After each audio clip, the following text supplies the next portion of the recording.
The meeting is reconvening from the reception lounge, and I'd like to ask the Deputy Mayor if he has a few words to say. As everyone's aware, this is roughly the anniversary of the passing of Philip Yaw.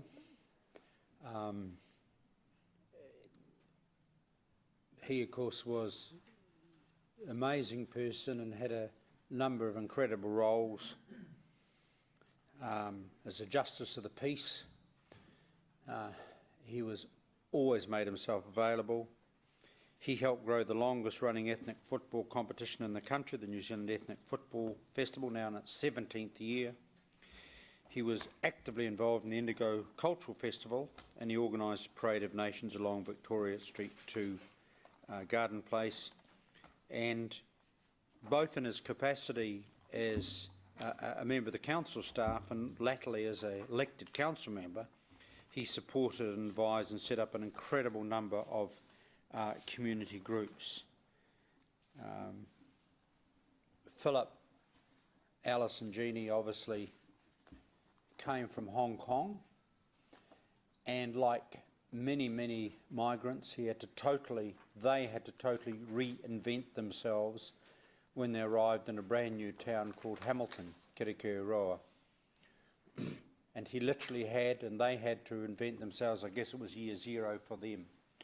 So it's an incredible testament to Philip that for someone who actually came here in the middle stages of his life as a youngish man, was not born here, it's an incredible statement of the absolute footprint that he left during his time with us as a citizen of Hamilton.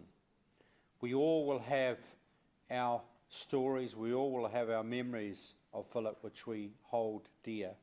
And today, while there's obviously huge sadness in reflecting his passing, today we celebrate with Alice and Jeannie and the rest of our community what Philip was, what he stood for and what his contribution was. And I find myself, if I'm trying to sort of ask for something or get some advice, I still talk to Philip in my head, as I think a number of us do. So I just want to invite us all at this time to perhaps just reflect on our own very fond memories of a very remarkable citizen of Hamilton, Kirikiriroa.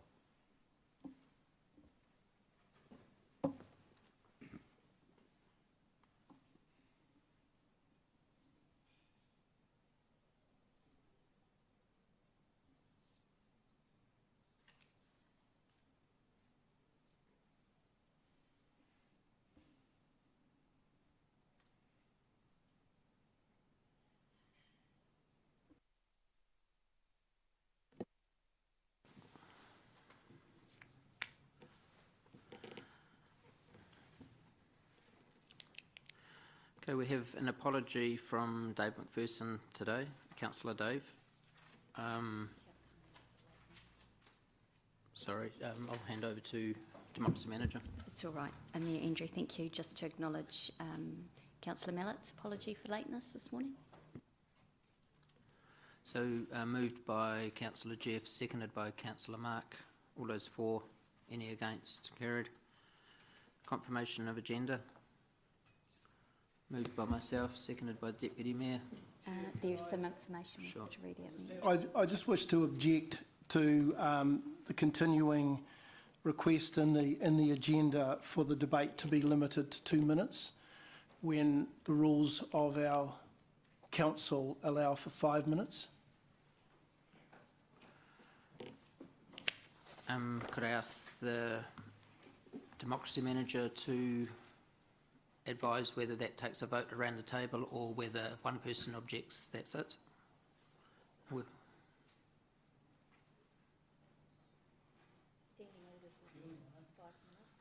Okay, so 5 minutes it is. Oh, Sorry, can I perhaps offer a suggestion, because I'm not looking to delay today's meeting. I appreciate that there's a lot of work, there's a lot of volume to today's meeting, but perhaps what I'm looking for is for some sort of paper to come back to us setting out reasons why this should be a regular feature of the meetings that you chair, Mayor Andrew, and whether or not we should be looking at a permanent change to our meeting rules if this is to continue this way. I know that the Democracy Manager is working on something here, so can I pass over to her again, please? Thank you, Mayor Andrew. As you all know, we have been working for some time on a review of standing orders. I wish that had been concluded earlier than it has, but as you all know, the 10-year plan and other things, that there have been some fairly chunky pieces of work that have delayed that. Having said that, our intention is to bring a draft of the standing orders to the December council meeting. So we're in your hands, really, councillors, as to whether you would like something prior to that or whether you would like to wrap that issue up in those pre-conversations that we will have with you prior to coming back formally in December. Can I ask through you, Chair, then, are you planning a member briefing on the draft before it comes to the December meeting so that we have an opportunity to look at what the changes might be? As with all things, code of conduct, elected member policy, we will have a number of informal meetings and briefings with you, Councillor Pascoe, prior to any report coming forward in a formal way for a decision. Okay. Effectively, they are your documents, so it would be inappropriate for us not to have those conversations along the way. Okay, well, I'm happy to remove my objection on the basis that that timeline has now been set, and I'm quite comfortable to wait until we have an opportunity and at a member briefing and then at the December council meeting to move forward on a new set of standing orders. Thank you. Okay, so what I might do for today's meeting, I'll hand over to Democracy first soon, but I might, the questioning seems to be taking a lot longer than the debate. And so I'm going to just take one line of questions from any person and then see if who else wants to ask questions on that subject. We will certainly come back to you again, so don't feel that you won't have the voice to ask the questions, but rather than one person continuing asking multiple lines of questions, we'll just take one line of question from one member, move through the list, and if you're not satisfied, we'll come back to you, because you may find that your questions will be answered by another member, asking what you were going to ask.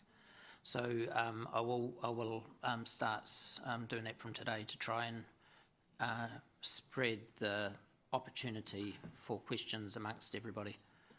Deputy Mayor. And it's no surprise to you, Mayor, I do share Councillor Rob's broad concerns. I think it would be really healthy that we discuss this. It will not surprise anyone that I will not be supporting a standard reduction from 5 minutes. I hold my 5 minutes very dear. But I think in terms of some of the complexities of issues, but I'd acknowledge that let's work out a system where we do have a very heavy agenda, how we might have an agreement to shorten perhaps to 2 or 3 minutes.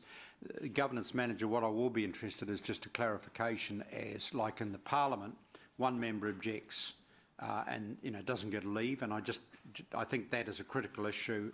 We have a standing orders and we want to change the standing orders, particularly in terms of speaking time, just so that we're all clear on what process we need to undertake to do that, whether someone can object and that's it, we revert to the standing orders, or whether we can actually have procedural resolution by majority.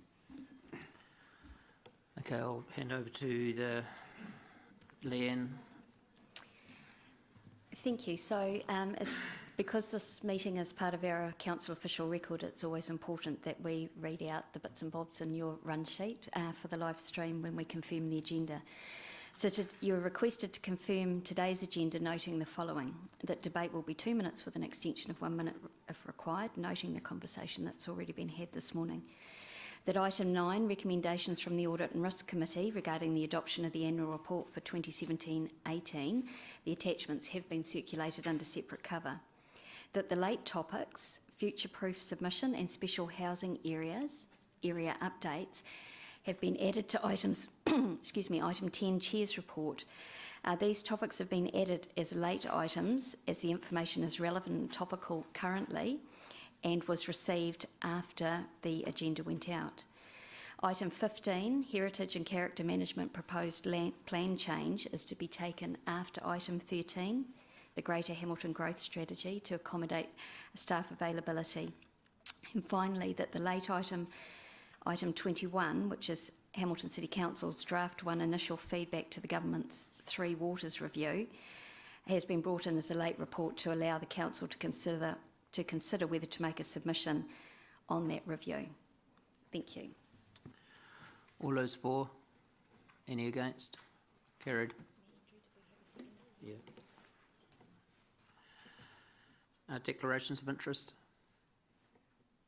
There are no declarations of interest reported. Public forum, I'll hand back over to the Democracy Manager. Thank you, Mayor Andrew. This morning we have some representatives from Waikato District Council that are wishing to speak in public forum. So if I could please ask Deputy Mayor Fulton and Councillors Beck and Maguire to come forward to the presenters table. Welcome, gentlemen. You have 3 minutes and questions at the discretion of the Chair. Thank you. So the clock is at the bottom right-hand corner of the screen. Before we start the clock, I'll just get you to introduce yourselves, please. I'm Brian Fulton, Deputy Mayor of the Waikato District Council, and on my left is Axel Beck, Councillor for Tamahiri, and on my right is Bob Maguire, the Councillor for the Eureka Martangi Ward. Thank you. Just start when you're ready. Oh, thank you. Well, thank you very much, and thank you for the opportunity to be here and have this open forum. We don't have this within our council, so it's a new experience for me to have people speaking before a council meeting. So anyway, we'll get down to the business. It's first of all, I just want to congratulate you on your this morning's session where you appointed your 5 people to iwi relations to your committees, and I think it was a very, very bold move, and I think it was a very, very nice ceremony. And I think you've certainly made a lead there, and I think it was great to be here, and we were fortunate we happened to be here today to participate and see that happen. So congratulations.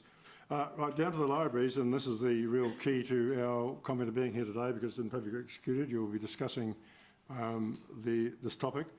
Councillor Beck and myself and Councillor Maguire are obviously 3 councillors who are mostly affected by this, because our wards have neighbouring on to Hamilton, where our people are being more affected than most of the other council. So we've probably got a greater interest in it than the majority.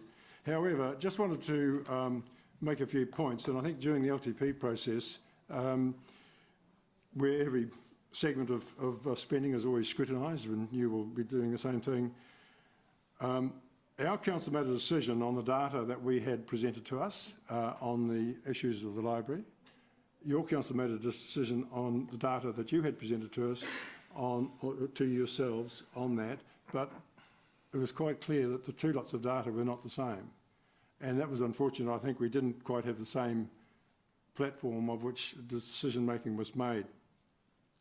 However, going on from that, a decision was made, and sometime later I think it became obvious that it was worth approaching again, and I think I'm very respectful of that you've had that.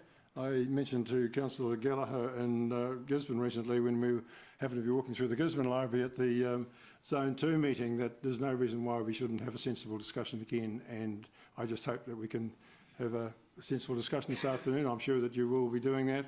With all due respects to all the comments that have been made, I think we would just like to think that we could that you'll review that, and that's what I'm requesting. So Councillor Beck now will speak and make some other points. Thank you. With one eye on the clock, I won't go through the letter that you've got in detail. I will suggest, though, that you consult the area of interest that you've declared and we'll be discussing from a collaborative point of view later on in the open agenda. And in fact, you talk about your paper states a more connected range of communities, being more connected to the range of communities that you serves, rather than just those inside the city boundary. And I guess we're here today with $250,000 of extra revenue that brings no cost. So in the spirit of collaboration, we encourage you to think about how we might make that sentiment we all agree on real. Thank you. Mr Maguire, is there anything you'd like to add? I'd just like to thank the council and yourself for giving us an opportunity to speak here today, and I think I just hope we can work together well in the future with our libraries and try and achieve a good result between ourselves. We're all one in one community, one big community, and I just hope we can all work together and move across boundaries that to serve our people, because they're all the same at the end of the day. But thank you, Mayor Andrew. Mayor Andrew, if I may, it's a time for not cold hearts but cool heads. Thank you. So we'll just move into questions. Councillor Robb. Thank you, Chair. And I'd just like to ask one question. Would you consider a revision of the offer, given that over the next 3 years, Hamilton City Council are going to provide a major new library facility almost at your doorstep in the north? I think that's part of another debate. I think what we are discussing right now is access to Hamilton libraries, and I think that I would take that as a whole other debate. I'm not saying we wouldn't give some consideration to it, but I don't think we should be clouding that with what you have on your agenda today. I mean, I haven't seen your agenda paper, but what I'm assuming you're going to be talking about. Okay. The new library, of course, is in our 10-year plan, which you'll be aware of. I am aware of it, yes, but I don't think we want to confuse that today. Okay, thank you. Councillor Paula. Thank you, Mayor Andrew. Just a couple of quick questions.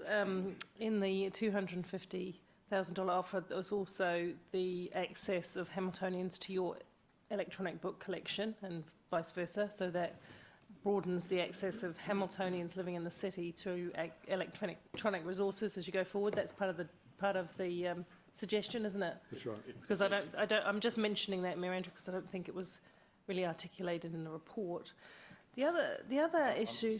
Sorry, if I can speak to that. In fact, we're trying to go a step further, and of course, any member of membership is free. Waikato District Council Library, so any Hamilton resident can go in and become a full member. But yes, we're trying as part of this to enable easier access to the electronic collection without having to join the Waikato Libraries formally. So to do it with a Hamilton card if possible. Right, good, thank you. And in terms of where this sits, from our discussions, just remind me if I got this correct, what you're looking for is kind of some sort of reasonably sound, strong compromise situation while Waikato District Council pays for the review of regional library services, because you're putting the money in for that as well, aren't you? Yes. That's right. So we're co-leading it from a project perspective. Co-leading with? Hamilton, Waikato and Waipa. Yeah. But yes, Waikato is paying the consultancy fee for this first period in order to establish that initial feasibility. So you're working together, but you're funding the initial feasibility? Yes. And we still believe that the regional shared right across the region, including Thames, Coromandel, Hauraki and so on, one card to rule them all is the ultimate solution. So should we rethink this offer that you've brought back to the table? You see that as a holding position while the bigger picture gets sorted? Yes, Yeah. that'll take time, yes. Yeah, I think that's exactly right. I mean, we've come back now with that, and I think it'll take, like all these things take time, and I think that's where we'd like to stay, and so we can just work through the rest of the process, but we're very clear on what we're offering at the moment. Thank you. 258,000. Thank you. Just to finish, can I just say thank you for approaching us, at least for a very respectful discussion and debate that we've had leading up to this. I want to thank you for that. Sure. Thank you. In recent years, your council was paying Hamilton City $400,000 a year for this service. That was some time back. It came back to 300,000. I'm not too sure just what year that was, Mayor Andrew, but I'm not sure the year change. So it's 5 years ago. Your population's growing, and after that 400,000, you came back at your last 10-year plan and offered us 300,000 for the same service that you had been paying us 400,000. Is that your understanding? Yes. And then now we are 3 years later, and your population's still growing, and you've come back and offered us $200,000 for the same service. Well, it's now 250. Yes, well now there's pressure from your community and you've gone back up to 350 in some sort of 250. negotiation, 250. Yep. But don't you consider that this is, you're driving your costs down at Hamilton City Council's expense? Someone's got to pay for this. The additional cost that our councils are, all your capital costs are the same, so therefore I think the real point to that is that it's no additional cost to the number of our ratepayers using your library is not adding a greater additional cost to your capital costs. But if we hadn't put our foot down here, would, in 3 more years' time, would you have been offering 100,000? Oh, that's the hypothetical question.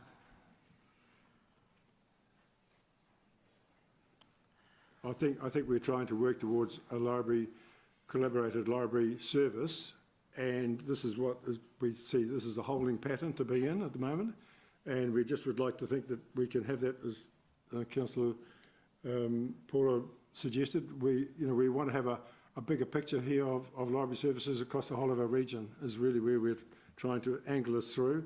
I think that's the direction that we're trying to take, and that's why we're taking up the study.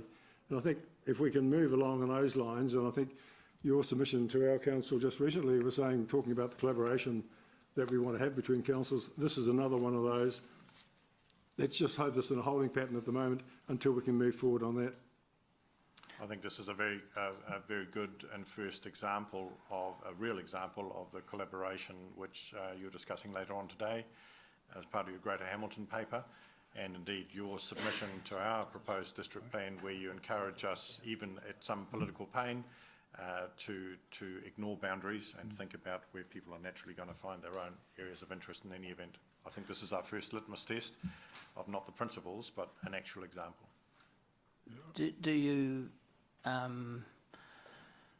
understand that every Hamilton City Library member is costing our ratepayers $170 a head, and what your offer was at 300,000 worked out at $80 of your people a head? So in effect, Hamilton City ratepayers are heavily subsidising your members to be a part of our library, which we accepted at 300,000, but we are heavily subsidising your people to be a part of the equation already.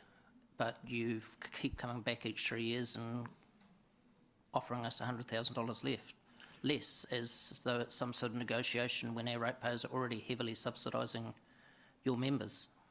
We certainly understand the numbers that your staff have been very kind to. Well, I guess they're LTP public numbers. And yes, we believe you're spending in the order of $7.6 million per annum to provide what I think by any standard are very good, excellent services to your residents and ratepayers. And I guess from our perspective, whether one person from the Waikato turns up or not, you've still got that same cost of $7.6 million. So I don't think it's fair to say that if we come in, whether it's with $1 or $100,000 or $1 million, that we are somehow not paying our share. You know, these are your services to your people. They're good services, and I think there's an opportunity for us to bring something to the party, but not to be to bear the full share, if you like, of the services you provide to your residents and ratepayers. Your external revenue, excluding the Waikato's contribution, is $257,000 per annum, which helps obviously with that 7.6 million total expenditure less revenue. We're effectively doubling your revenue. Is there anything else, any of you, any I'm fine, thanks. finishing comments? No? I think the cost of this work that we're doing. It's $50,000 worth of work that we're doing on this study for the three councils. So that's a significant amount of money that our council is putting into trying to develop the collaborative library services. So we're also contributing that way as well. And just one last comment from me is I do understand that you're part of a far bigger council and that you three are carrying the wrath of your areas on this because you're so close to our city. So I do acknowledge that there's a far bigger picture here, which includes all of your members, and I thank you for coming down and sharing your concerns with us. Thank you, Andrew. Thank you. Thank you, councillors.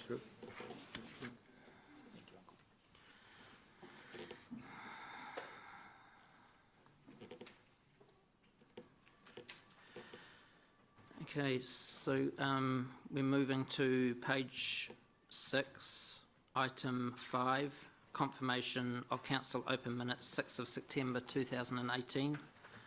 Moved by myself, seconded by Deputy Mayor. All those for, any against? Carried. Item 6, page 13, confirmation of extraordinary council meeting open minutes 25th of September 2018, moved by myself, seconded by Deputy Mayor. All those for, any against? Carried. Item 7, page 19, confirmation of elected member briefing notes 5th of September 2018 and open, moved by Councillor James. Sorry, Councillor Leo, seconded by Councillor Ryan. All those for, any against? Carried. Item 8, page 23, confirmation of elected member briefing notes 13th of September 2018 and open, moved by Councillor Mark, seconded by Councillor Siggy. All those for, any against? Carried. Item 9, page 26, recommendation from A&R Committee, adoption of the annual report 2017-2018. This is under the separate cover.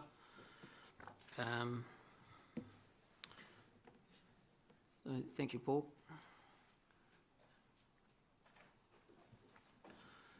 So Paul at the time was on our Audit and Risk Committee. Paul has now stepped down due to rotation.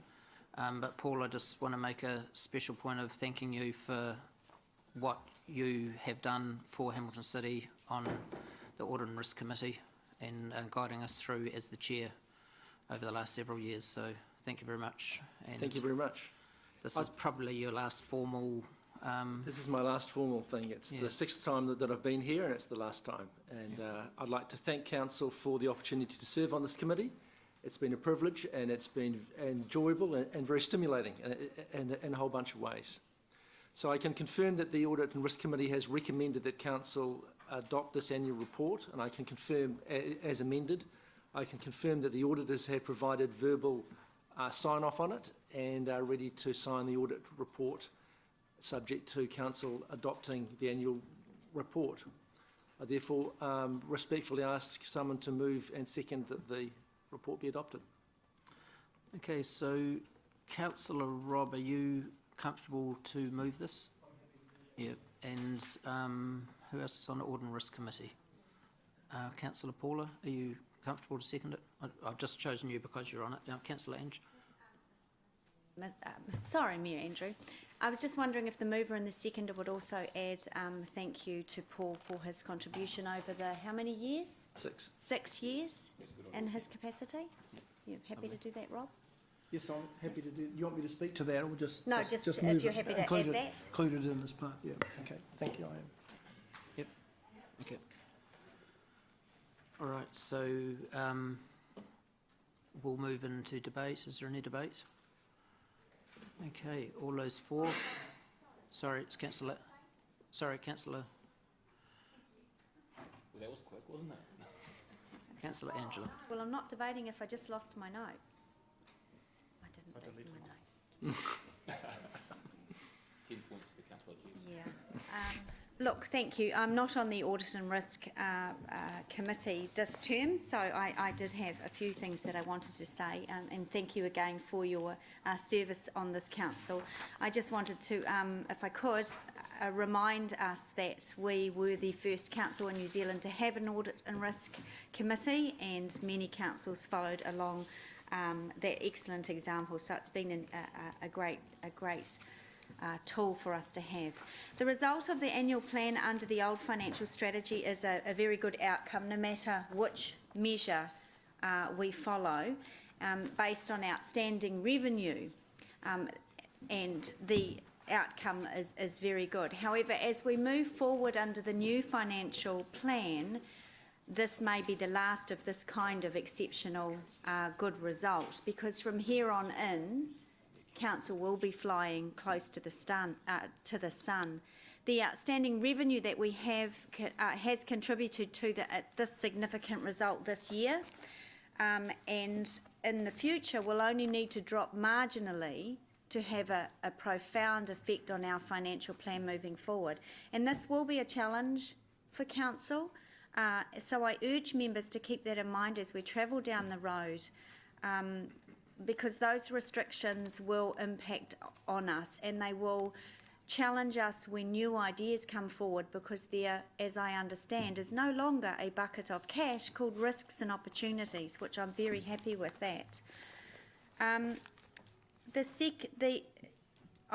Those things concern me because I am not an economist, but I am interested in watching the world economy, and there are already indicators from the OECD, of which New Zealand is a member, showing things that were there, indicators that were there prior to the GFC. So that does concern me, and I think we need to monitor that. So while this is a good result, and I congratulate staff and the Audit and Risk Committee, as I said, whichever every measure we look at, we do need to move forward under the new plan with the utmost care and caution.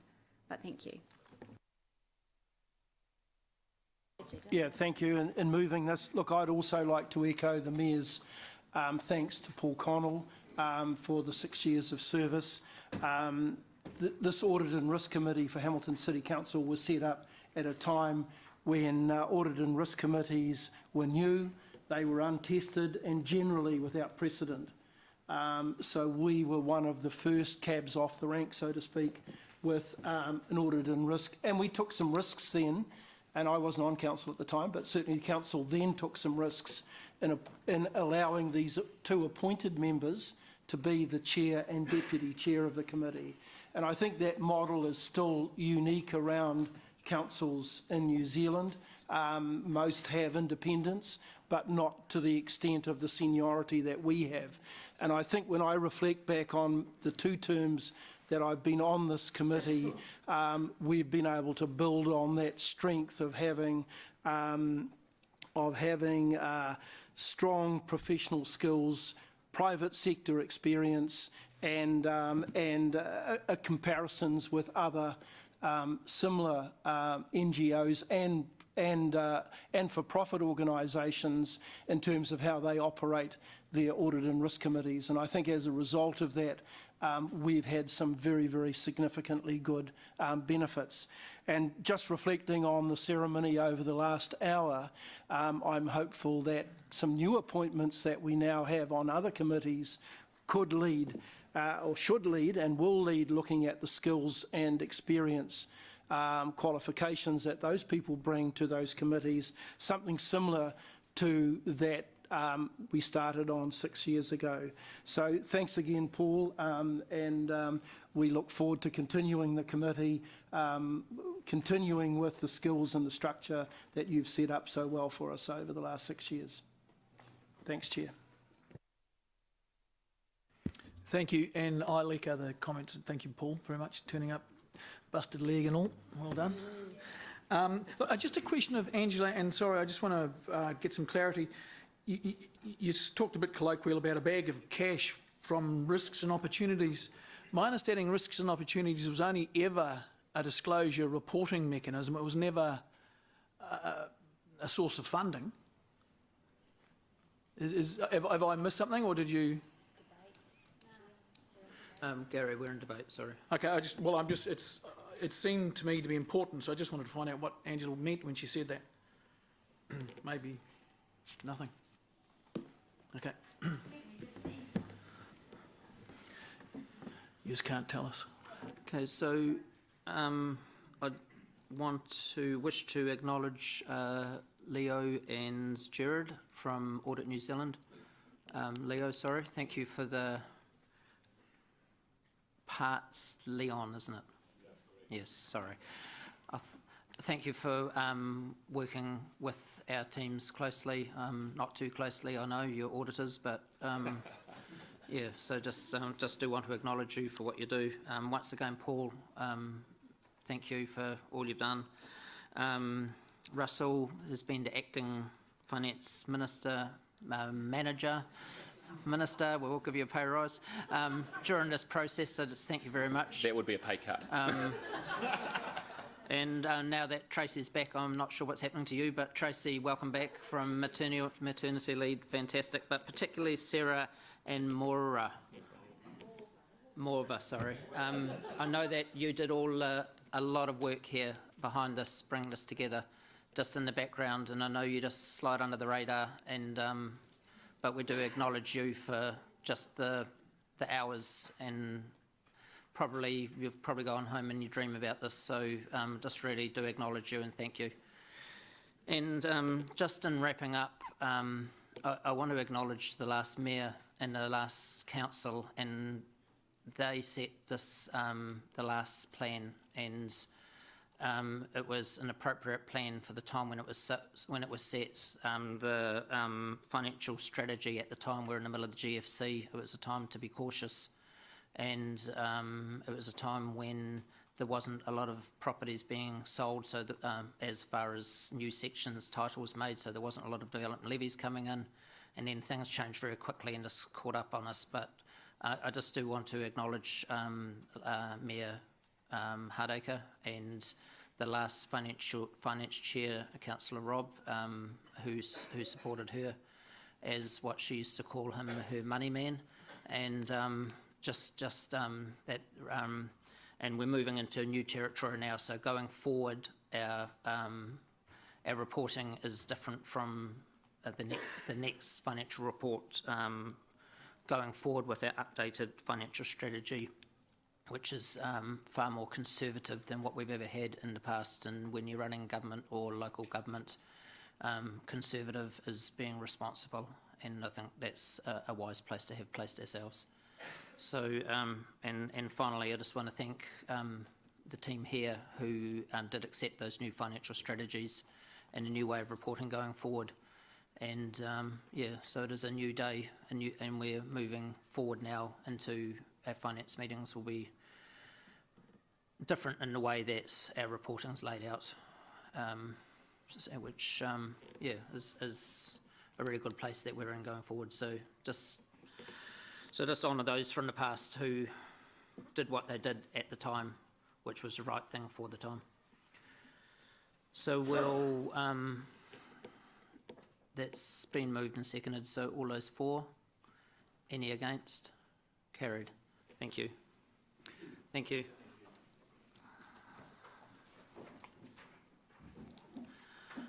Okay, so we now move to page 27, item 10, which is the Chair's report.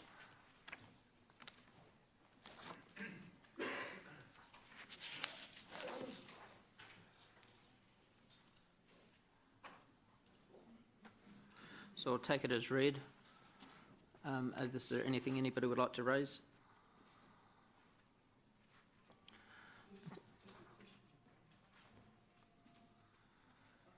What is I'm sort of a bit concerned about the Kirikiria slip update. Why is that being held back? This is because of the changing of our capital investment board. So we've put in a process through the capital investment board. Put in a what, sorry? We've put in a process, in place through what we're calling the capital investment board to look at issues that come up, and the intent is to just question the scoping and the cost and various factors before it comes to council. So in that meeting, we just asked some questions about alternative options to manage it and reduce costs. So we're just waiting for that information to come back. So we think there's some positive opportunities to just get the same outcome in a less costly manner. So we're just doing that work, and we'll come back when we've done that work. Okay. And that will come back to Finance Committee meeting? Yes. Okay. Will they always come to Finance Committee meetings, these now?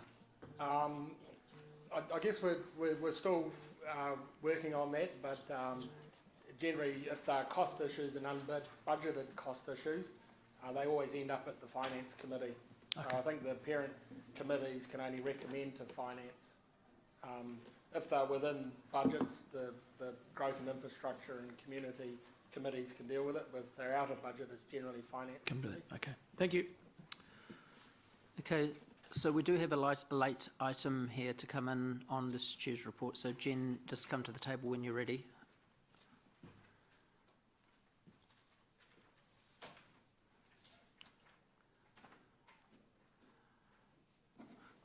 Okay, so Lee, I'll just take Jen's report and then we'll ask questions on everything. So thank you, Jen.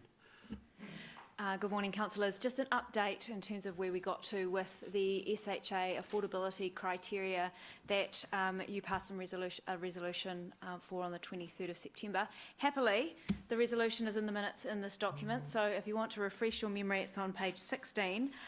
Option A was the preferred option, and within that, the criteria to be included in the order of council was requested to be at least 10% of dwellings must be on individual fee simple titled sections and be sold on the open market to first home buyers at or below 90% of the Hamilton average house value.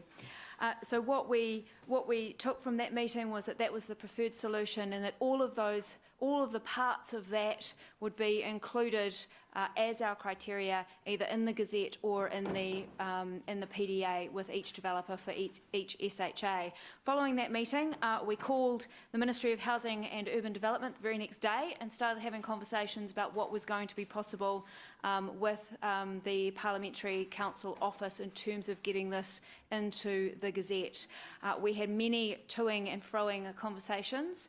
In terms of the order in council, so basically it has to be clear, it has to be definite, and it has to be within the scope of HASHA.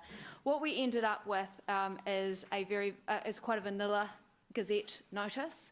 So where we have got to with the Ministry and the Parliamentary Council Office is a Gazette order that says at least 10% of dwellings must be sold at or below 90% of the Hamilton average house value. And then the definition of house value. So what that means is that there are three options that are in that initial resolution, the preferred resolution, that will not be in the Gazette notice. And those things are sold to first home buyers, sold on the open market, and that the affordable properties will be separate individual fee simple titled sections. So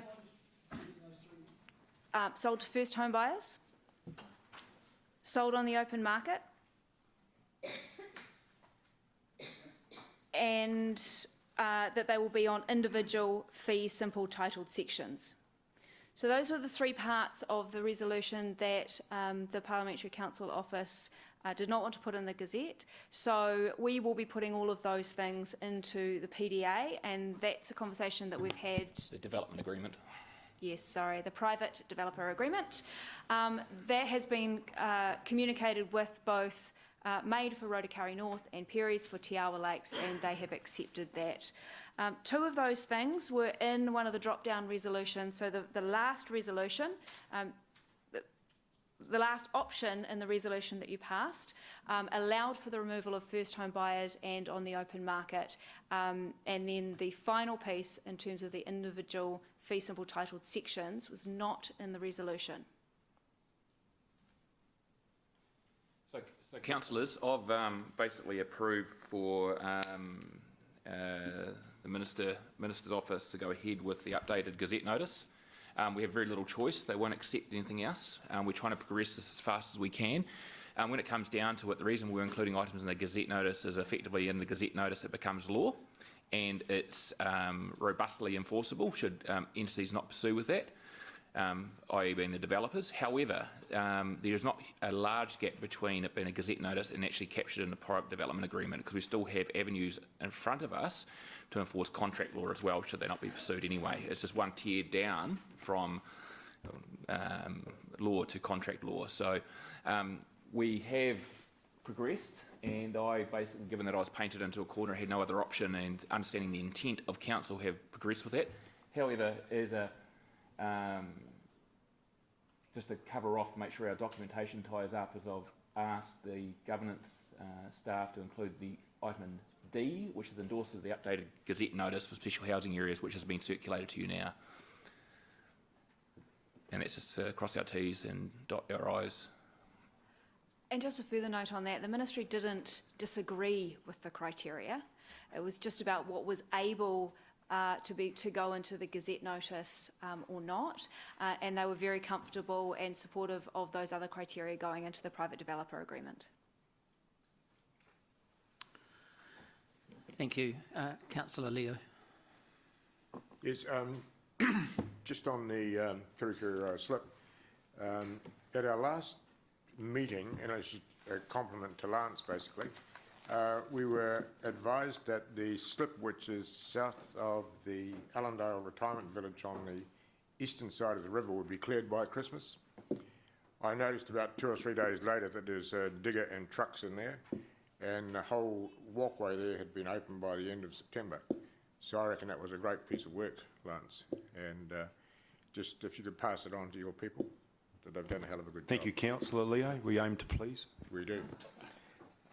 And on the amalgamation of the parking task force, my concern with this one is that if it's amalgamated into Access Hamilton, what will happen, I think, is that my understanding is this is only a trial period till the 30th of June next year, so we've got about another 8 months to run as far as the parking, the 2 hours free parking is concerned.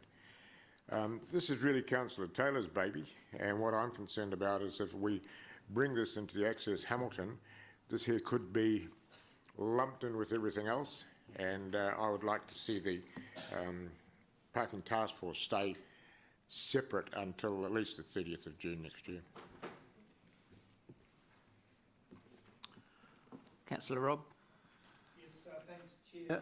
My question's about the New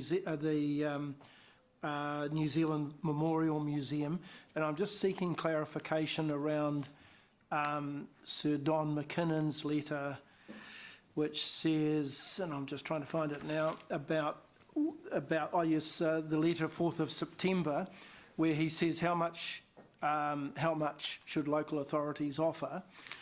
Is there clarification around, or have I just misread this, that $1 per citizen for 3 years, is that $1 each year per citizen, in which case if we're 171,000 residents, Dave's not here to correct me on that today, but if we are, then that would mean over 3 years we'd be asked for $513,000, or is it $171,000 end of contribution? I'm sorry, I don't know the answer. The way I read that is $1 per citizen over 3 years. Per year. It doesn't say that. It just says No. It just says $1 per citizen over 3 years. Okay. So to me that reads, if there's 165,000 people in Hamilton over 3 years, $165,000 165 would be the over cap. 3 years. Would be the capped amount. Yeah. That's how I read it. Okay. I know that Waipa were a lot more generous than that. With what they've given, but Okay. Look, when ready, I'd like to signal a motion on that. Sure. Would you like me to put that up now, or wait until after the questions? I think you could work with Democracy and get that ready now if you like. Okay, You'll probably come around if you like, or write it up. Okay, that's fine. Thank you. Councillor Ryan. Oh, thanks, Mayor Andrew. Probably a question for Jen, and just help me to understand, one of the terms that we're putting in is the open market. and potentially Richard touched on it with the private development agreement, is there a mechanism though that even though it's going in the open market, it's going to be limited to a very small part of that open market, given it's got to be a first home buyer? That's right. And what about the option that we saw TGH recently done where they've gone to their people instead of going to the open market? Is there any point going to the open market if it's only going to be going to a very limited sort of buyers, potential buyers anyway? I'm not sure how we would reach first home buyers if we didn't go to the open market. But in terms of how the mechanisms for each of those things, how first home buyers will be defined, what we mean by open market and arm's length transaction and that sort of thing, all of those things will be defined within the in the private developer agreement. And it'll be up to them to mitigate and work through? That's right. Okay, all right, thank you. Deputy Mayor Martin. Just to the Chief Executive or Jen Baird, just help me, get the 90%, where is the role of the first home buyer? You know, those sections are, just so I can be crystal clear, who are they available to people who qualify as first home buyers? That's right. They are, so there's absolutely no hint that anyone else, you know, there'll be a list and they will... So the mechanism for how we define that and how that is managed will be within the private developer agreement. That's a conversation that's yet to be had, but it will be in the agreement that the properties must be sold to first home buyers. For occupation. Yes.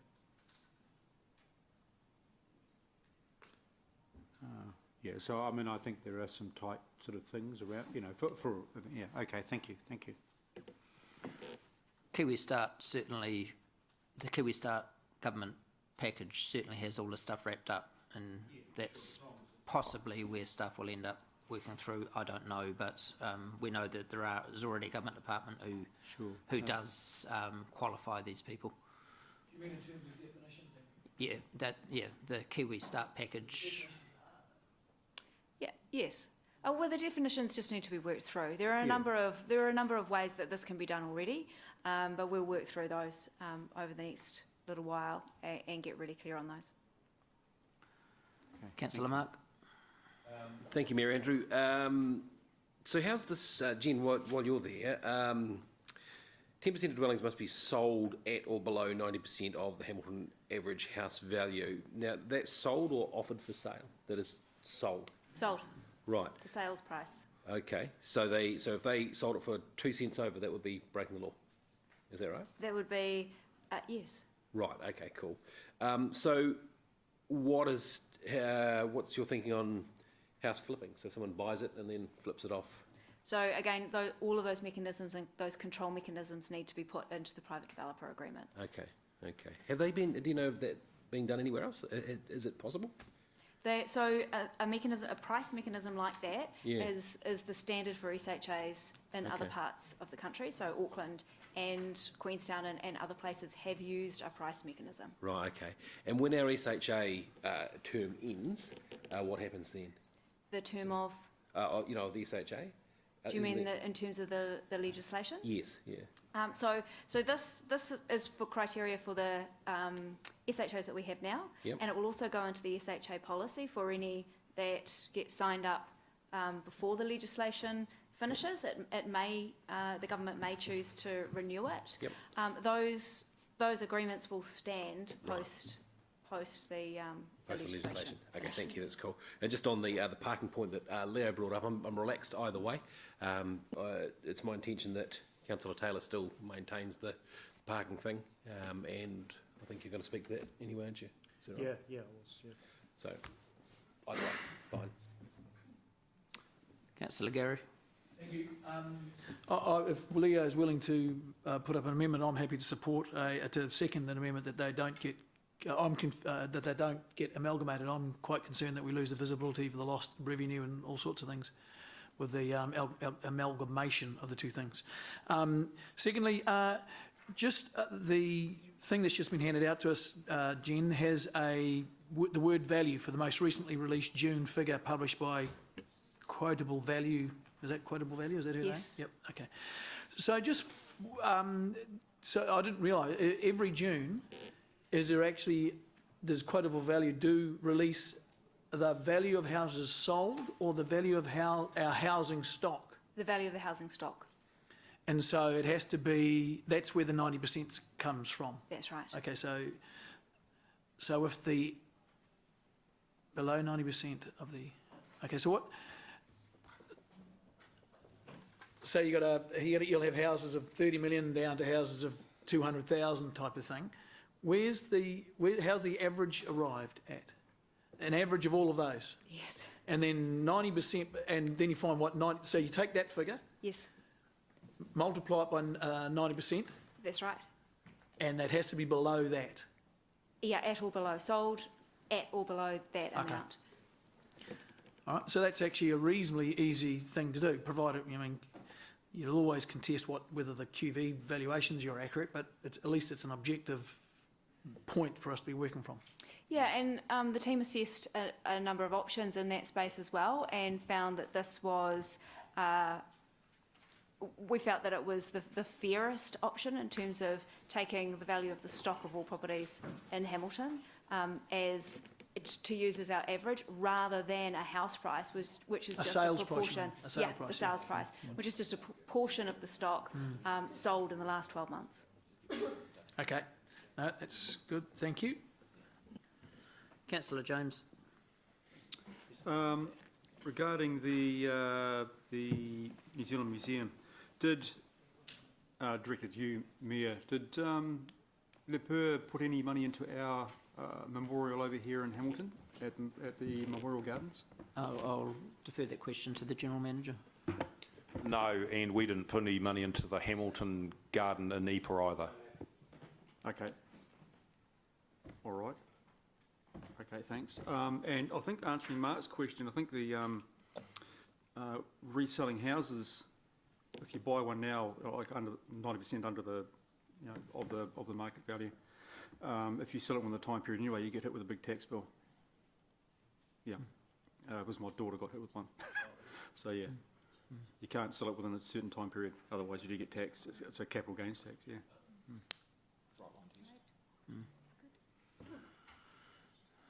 Hadn't even thought about that, Councillor James, but yeah, it's a good point. Councillor Jeff. Mayor Andrew, look, I'm just wondering whether I might just be able to respond to Councillor Tooman's very kind suggestion and Councillor Mallett's comments about the parking. Just for the sake of Councillor Mallett's less kind comments, for the sake of clarity, just before we get into a debate stage, because there is a little bit more to it than is evident in there. Can I just? Sure, go ahead, but I'll reserve the right to stop you if I feel it's getting too broad. Yeah, absolutely.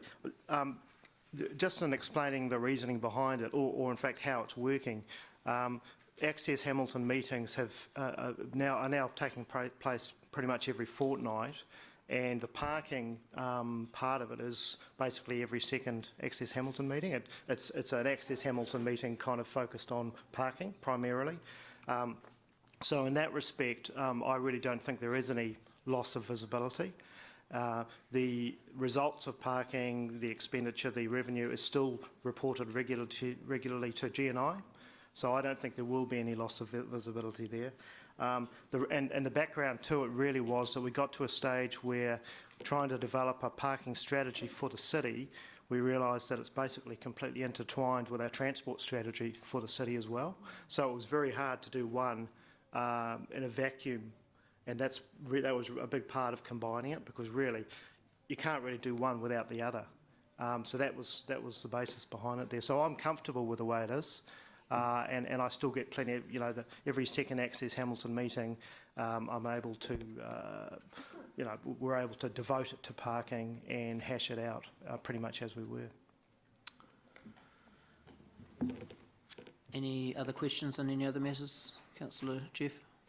No. I reserve my right to take part in a debate on the... Thank you. Can I just remind members, Councillor Gary and Councillor Leo, this is directed directly at you two.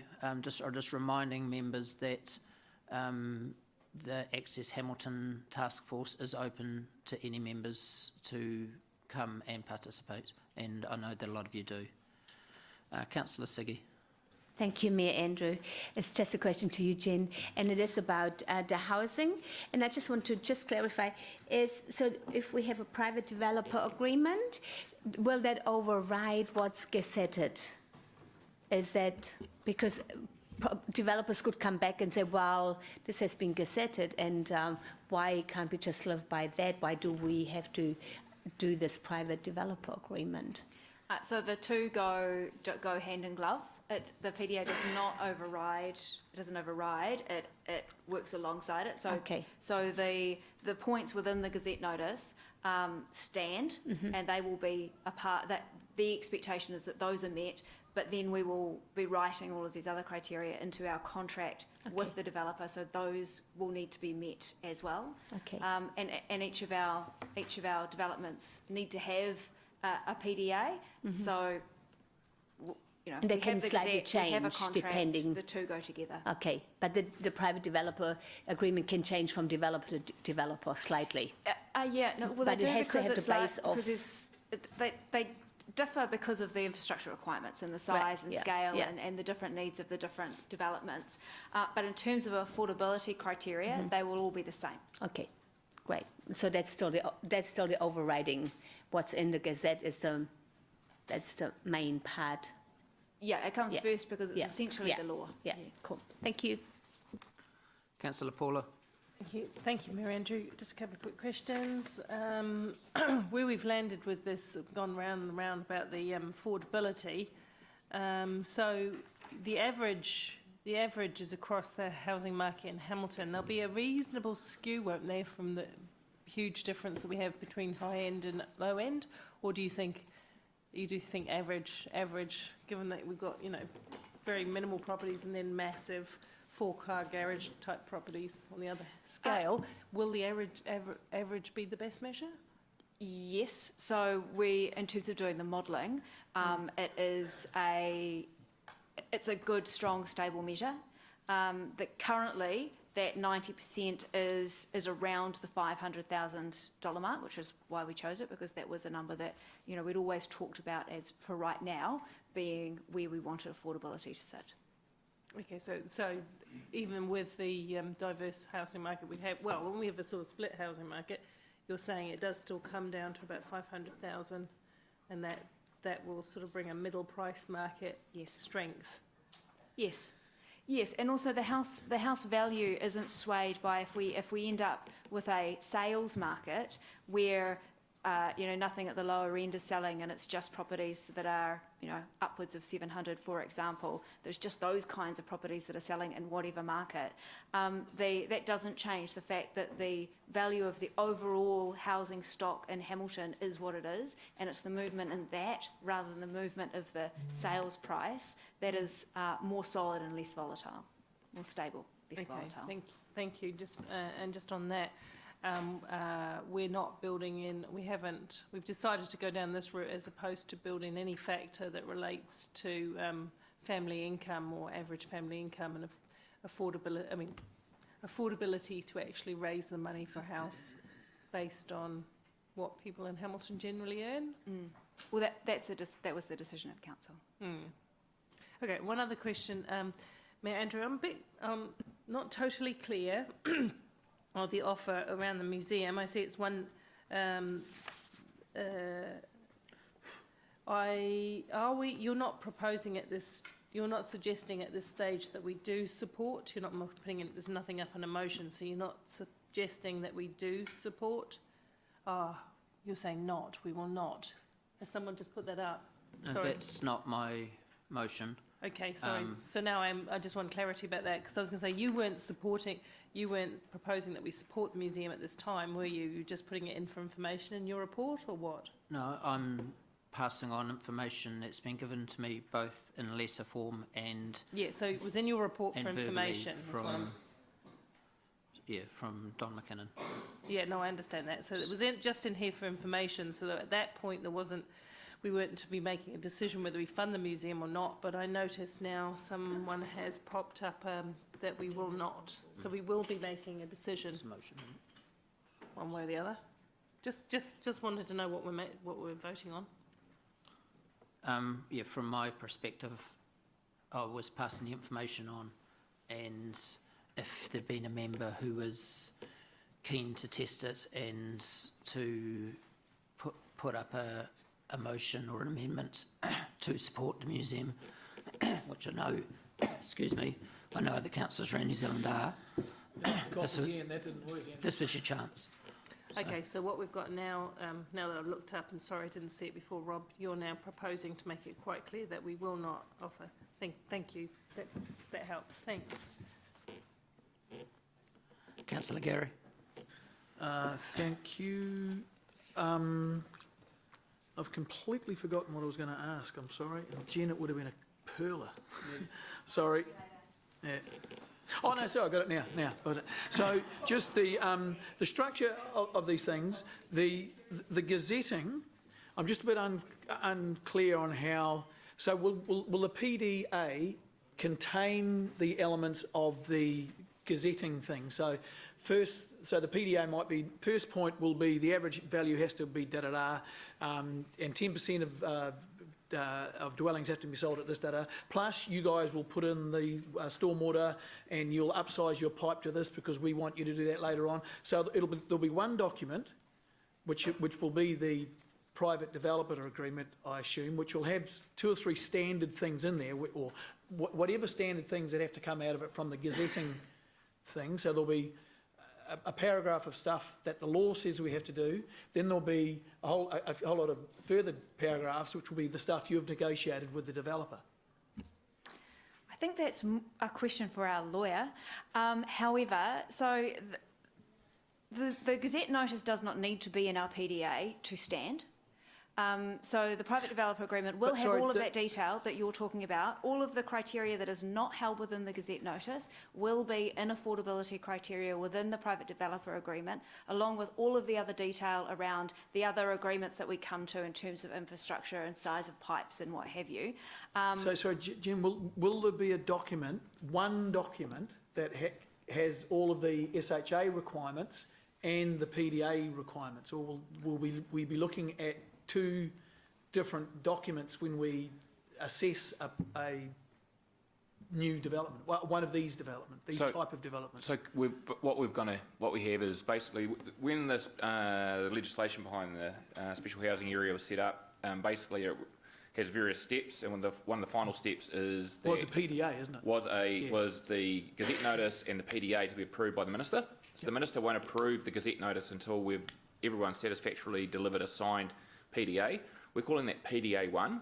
That establishes all the criteria that we need at this point in time to support the Gazette notice, and that's in this case, is the requirements that aren't going to be in the Gazette notice are in that, and so they work hand in hand, and that must be a signed document from the developer. So the developer's effectively entered into a contract with council to deliver certain criteria. Then over and above that, we're satisfied the minister will gazette it, the contract exists, the Gazette notice exists as law effectively in this case, and the contract exists as a relationship between us and the developer. Then when we roll along getting closer to the final say, we're going to have greater detail regarding infrastructure, which is going to be PDA 2, where we actually enter into further negotiation with the developer to provide the detail by which they've signed up in PDA 1 to make sure that we deliver on our responsibilities. So, at this level, the principles that have been established are high enough so that the developer can move around, but in terms of what the final design of the development, but specific enough that we don't get left carrying the baby in terms of the infrastructure costs. Okay. So every gazetted SHA is its unique little law, isn't it? Well, laws might not be the right term, but yes. But each unique SHA does have to meet some of these things and some other things. Yeah, that's right. So each SHA has to meet the requirements of the Gazette notice and the requirements of the PDA, and there is the potential for both of those things to be different for each. Okay, I didn't think that was. Don't all of them have to do this? Yeah, so all of them will. Yes. So there are some I walked standard into that. terms. So yes, absolutely. Yeah. So for us and the policy that we have written and the requirements of this council, that is what we want in the Gazette notice in terms of the affordability criteria. And Along then with those some other other, things. and those other items that we talked about today, the first home buyers, the open market and the fee simple titled sections, those will all be part of each PDA. So in those parts, they will be the They'll same. all be the same. Yep. That's right. Okay. And you just got to remember that the Gazette notice is also affecting changes to legislation in terms of the Resource Management Act and Local Government Act in terms of the ability to establish an SHA. So the Gazette notice actually has not just about these criteria, it actually has the enforced change that we've signed off on as part of our policy to affect the special housing area as well. So it's not just that clause that ends up in the Gazette notice, there's other legalese that effectively is in common to a degree with other special housing areas, and that it is effectively changing the requirements as the base overlay for a particular area within a city to effectively establish the ability at a later stage to effectively apply for a qualifying development resource consent against the new terms that were created through the SHA policy. Okay. I'm getting there. That's all right. Thank you. As are we, Councillor. So just before I take Councillor Ryan's question, can I just, we don't have a seconder for your motion yet, but I haven't asked for one. Can I just ask you just to seriously consider whether E needs to be in there, and that you're very seriously slamming the door in Sir Don McKinnon's face, and I don't think that's necessary, and by there not being an E there, it has the same effect, but you're not making a statement out of it. So I'll just go on questions. You can consider that before we get a seconder. Councillor Ryan. Just wanted to clarify why we're endorsing the updated Gazette note. Was it just the definition of average that we've added? Was that all we're updating? No, the piece about that the affordable dwellings be on individual separate fee simple titled sections, right, that was not part of the agreed resolutions from the previous meeting. So we want approval from council today to allow that piece to go into the PDA and not require it in the Gazette notice. Yeah, sure. Because we can't have it in the Gazette And notice. I'll leave it with you. I don't make a big deal about it, but whether it says the most recently released June figure, whether that needs to be just each year, as updated each year or something, just to that effect, I don't know. For the Gazette notice, we have to be very specific. Yeah, so released June 2018, essentially. Oh, each year. Yeah. So the most recent June figure. Yeah, yeah. So for this year, it will be June 18, but Yep. next year it'll That's be cool. June 19. Yep, And thank so you. on. Thanks.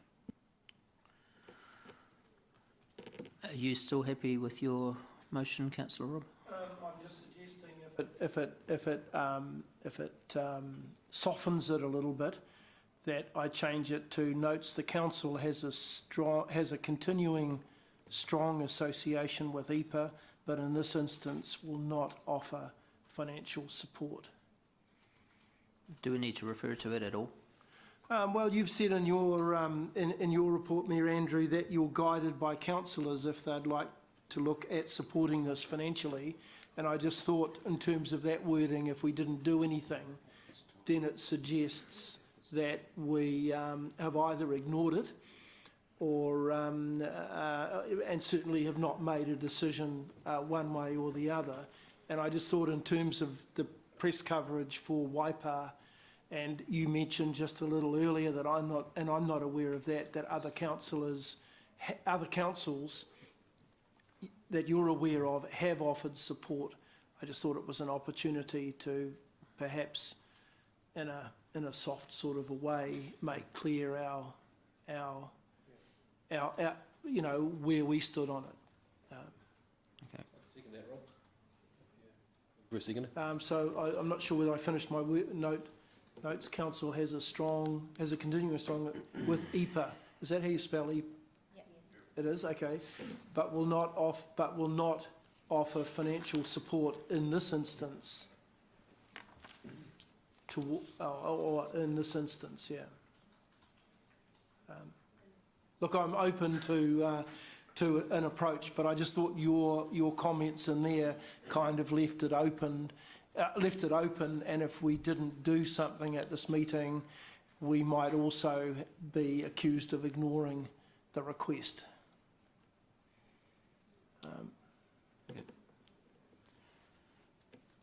Just as a political But Yeah, the look, political look, issue I'm, here, I'm, this I'm, is I'm relaxed about it. museums in New Zealand. This is about Wellington Museum. It's about, there's a whole lot of intertwined relationships here. I'm just trying to be careful. Yeah, okay. But that would be central government funding that, wouldn't it, rather than councils funding the Wellington or the New Zealand Museum. I just thought the request was a bit misguided. That to me, it's a central government funding situation, not a local government. That was just the way, and I thought his letter perhaps was, wasn't that clear as to whether central government had already put money into the tin and he was looking for some more money.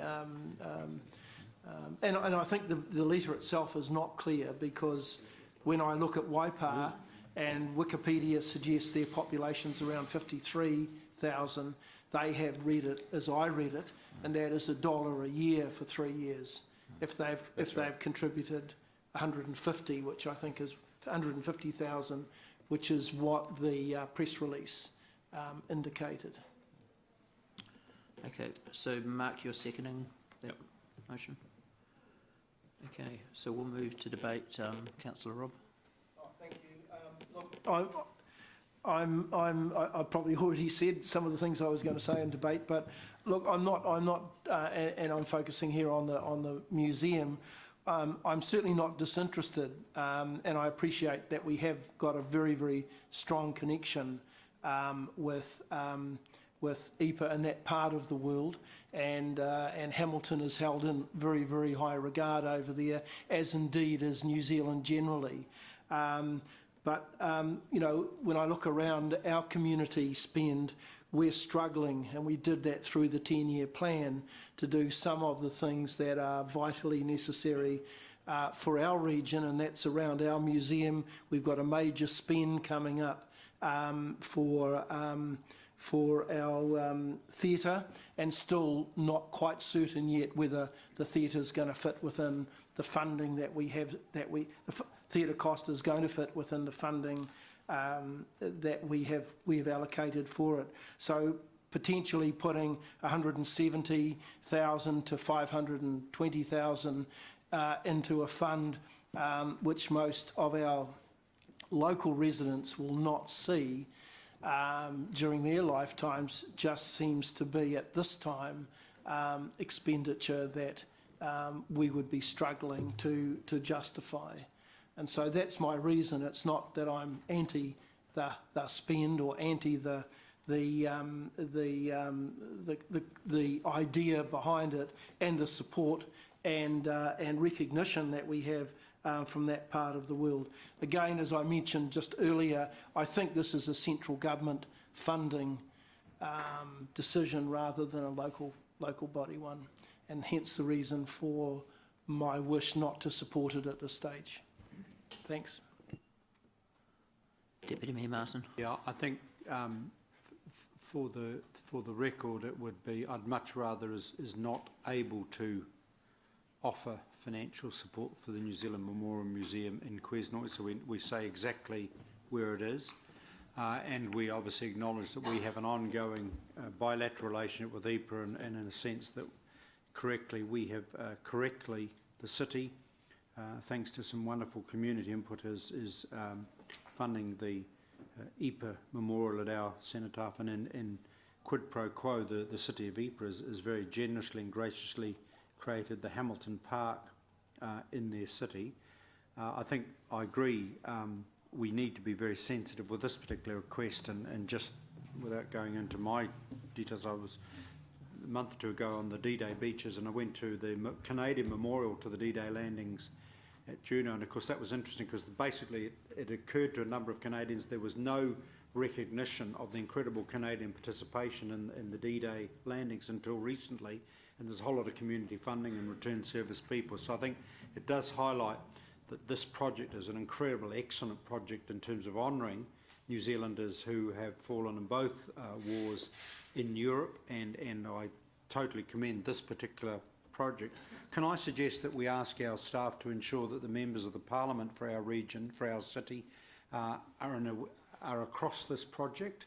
because I think where the money should be coming from is that there are various central government related agencies where MPs, so I just do hope that they are familiar with this. Unfortunately, this letter doesn't really tell us what is the breakdown of funding and how far advanced the project is. And at that stage, so I will support the motion at this point, but I think it would be nice if we could get some more information. We may not be able to be in a position to fund this because I think our effort is to EPA. Councillor Jones. Thank you, Mayor Andrew. Yet again, Deputy Mayor Gallagher is eloquent in explaining his side of things. I come from a different side here, actually. Look, the town of Ipa and Lequinoi, they look after around about 1,796 New Zealand soldiers that fell in those battles over there, and they look after our war dead. Some of them are Waikato and Hamilton sons that are still there, never come home. Over 12,000 New Zealand servicemen died in the Western Front during World War I, and it's part of a 110,000 force that went overseas, which was 10% of the New Zealand Dominion at the time. But I would like, if we were able to, and if we knew the exact number, because like you said, Deputy Mayor, the number in here is not clear. If it was $1 per person over 3 years, meaning $170,000, I would be for that. But if it's anything towards the $500,000 mark, I couldn't. I'd still like to leave the door open for some future support for that museum and not cut it off. And like the Mayor said, to cut it off dead there where it might have some sort of political impact. Thank you. Councillor Jeff. Thanks, Mayor Andrew. I absolutely respect Councillor Casson's views on that. I come from a different side and I'll be supporting the motion. I think, I don't believe it's this council's place to be shipping ratepayers' money off overseas.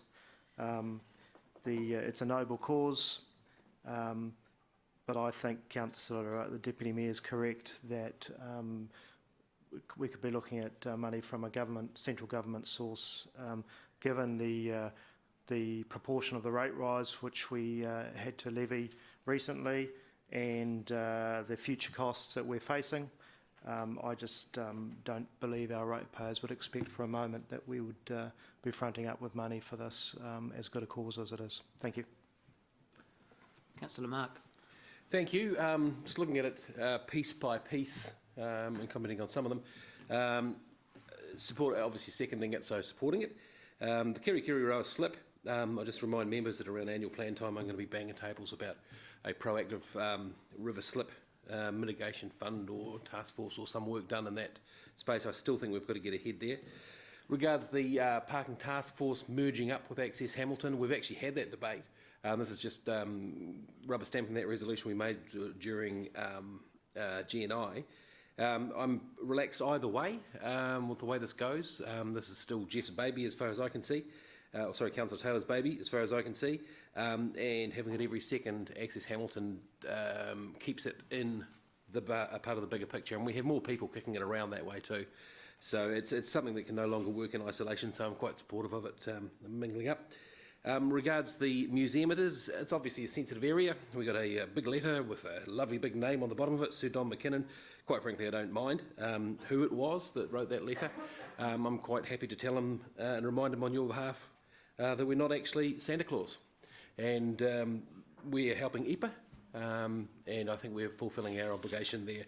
I think Waipa's connection with them is a little bit deeper than ours in this case. So I actually answer to the ratepayers with regards to their money rather than to Sir Don McKinnon. So that's where I sit on that one. Thank you. Councillor Paula. Thank you, Mayor Andrew. Just a couple of quick comments. I support the comments that Councillor Bunting has made around the slip. It's, I guess we have a good reason for deferring this at the time, but the tolerance of the public to keep putting off repairing our river slips is long gone. It's one of our strongest assets in the city. It's free to everyone to use when it's actually in place. and every time that some part drops off, it seems to take us an incredible long period of time. I know it's expensive and I know it's complicated engineering with the types of soil and all of that kind of thing that happens, but we do need to, as Mark says, look at the big picture and have a serious discussion about how we tackle our riverside erosion and how we rehabilitate our walkways, which, as I say, are a key asset in the city.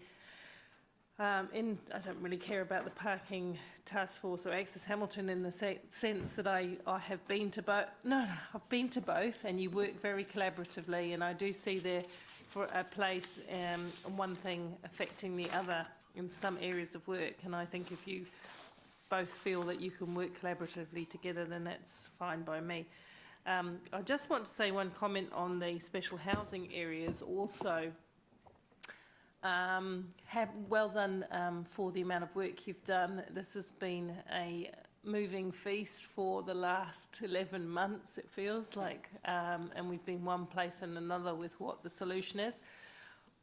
I will raise my flag and say I'm still concerned that a lot of Hamiltonians will not be able to afford to get into these houses, but I do also applaud those people putting their hands up for special housing areas for trying to make it work as best as possible.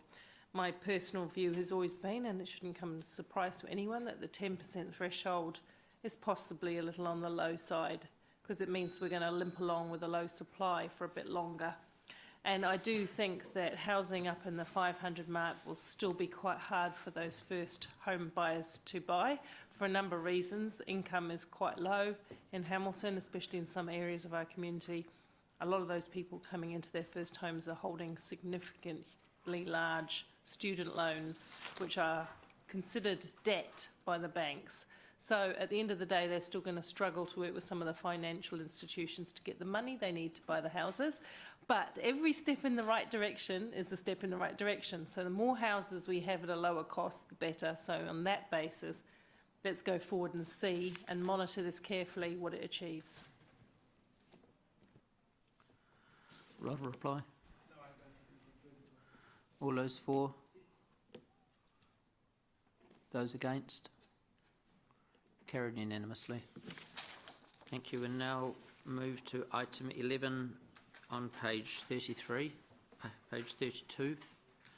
Ricky. We'll take the report as read.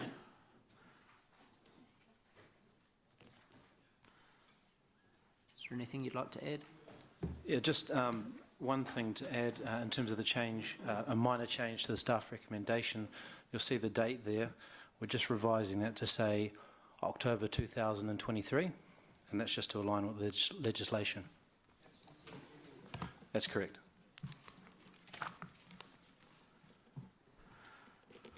No further changes.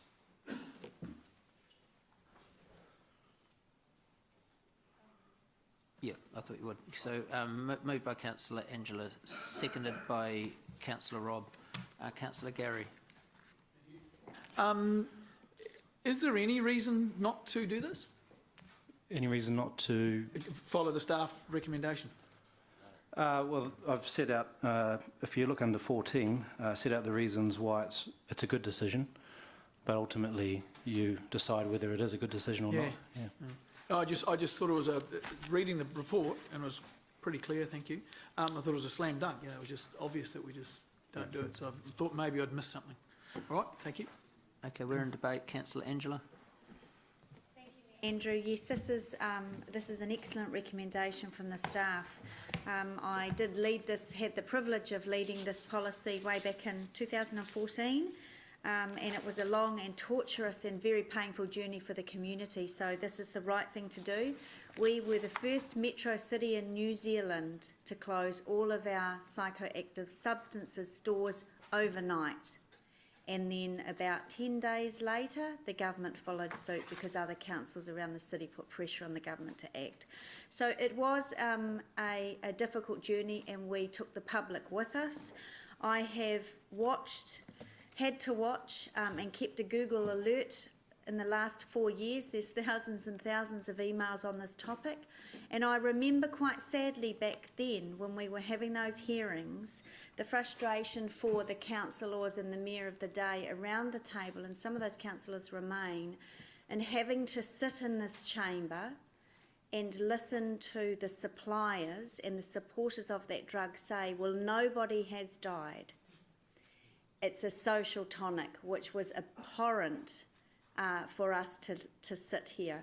I was following news stories from overseas and people were dying overseas, but however the emergency services, the police and the hospitals overseas were not recording it. They weren't prepared, we weren't prepared. And as we saw on the news last week, in the last 12 months, I think it was 42 people have lost their lives to this drug this year in this country. So we knew what we were doing then, and this is a great report and a great recommendation, Ricky. I wholeheartedly support it. Thank you. Councillor Mark. Thank you, Mayor Andrew. Look, I'll be supporting this enthusiastically as well. I just want to take this time to commend the council of that day. I think this was some of their finest work, and I remember being able to understand it from out there in media land, watching this and talking very highly about it, because it was bold, it was clever, it took some serious cojones to get this across the line, and it led the way, and it said to the government of the day, we're not going to put up with this in our town. Now, I'd like to see more of that thinking around this table. I think it was just really good. It was, it took a risk, but as Councillor O'Leary has said, it took the public with them. So, well done. Happy to support it. It is still a problem out there, this stuff. It's just, it is, you know, instead of being sold in malls or in shops, it's now being sold in courtyards and by the river. So we still have to be that bold, addressing this still very real problem as a council. So congratulations to that council, and yeah, let's keep it going. Councillor Robb. Thanks, Ricky, and thanks for the continuing work on this. Look, we are head and shoulders above the rest of New Zealand in terms of having probably the best possible policy that we could have had then and even now. And I do urge central government, because central government only really tinkered with the legislation. Those around at the time will remember that almost every MP except for one voted this legislation in. So the fact that we have had a change of government in the meantime has not necessarily led to the new government taking on any different approach to the previous government. So I do strongly urge that central government does take some lead in here and undertake a major revision of the legislation so that come 2023, those still sitting around this table will not have to look at a further extension of the existing policy that we have. Thanks. And interestingly, I think that one lost his job at the election. Councillor Deputy Mayor Martin. Yeah, commend you know, the staff, one MP that was. you and the staff who put this, and also the campaign, particularly noting the role of Councillor O'Leary. I think what I want to see through our CNS committee is a fairly regular report from whether it's the DHB, population, health, police, just to sort of, you know, we can pass all the bylaws we like, obviously, and that's good. That's very important, and have a policy, but you know, we do need to be monitoring the impact. And from a health issue point of view, is get a sense of the successful interventions and that kind of thing. So I think this is obviously but one of the significant steps, but I do urge through our CNS committee, CNS committee, that we, if we could, Ricky, arrange with our Pop Health and the team some kind of briefing with this and other major health matters. Councillor Leo. Yeah, I don't think we could go any better than this. I remember, I think it was about 2014, where a couple of undercover councillors, which I think from memory was Councillor O'Leary and Councillor King in those days, spent a bit of time in undercover operations over in Hamilton East. We did too. Where the biggest problem was, because in those days what we used to have is, of course, there'd be queuing up at the store, which was selling what they called cinnies, and then of course going across the road and smoking that in the park there. And then of course we had the store down the road. But my mind goes back to the gentleman who came from Waiheke Island, who sat where Ricky is sitting at the moment, and told us of this great social drug. Obviously he was doing very nicely out of it because he was residing on Waiheke Island, and I understand since then, of course, a number of bankruptcies have sort of taken over his role, so very pleasing to see.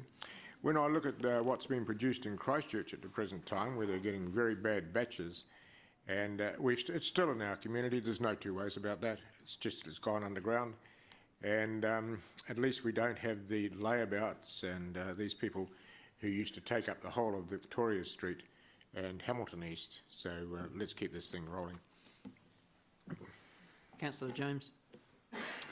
Yeah, this was a no-brainer to keep this in really, because I was in the police when Angela was involved in getting that policy through, which is a big plus to the police at the time, because we used to have staff tied up in Hamilton East all the time at that shop, and constantly fighting with people outside when they were on it. But look, you know, this psychoactive substances here have like Drano with them at the moment. That's what's causing some problems. There's all sorts of additives, and it does mess with people's bodies. My concern is, and it's not a concern with this policy, but my concern is with central government, because there's a lot of talk at the moment about legalising the use of cannabis, which could undermine this sort of policy directly, because you can have all sorts of additives chucked into the regular cannabis that can be sold.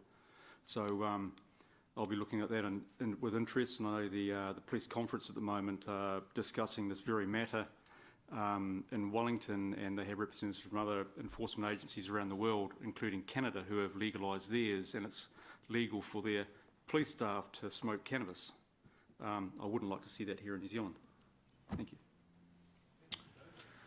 Councillor Angela. All those for? Any against? Carried. Thank you, Ricky. Item 12. This is the Waikato plan. Thank you, Blair.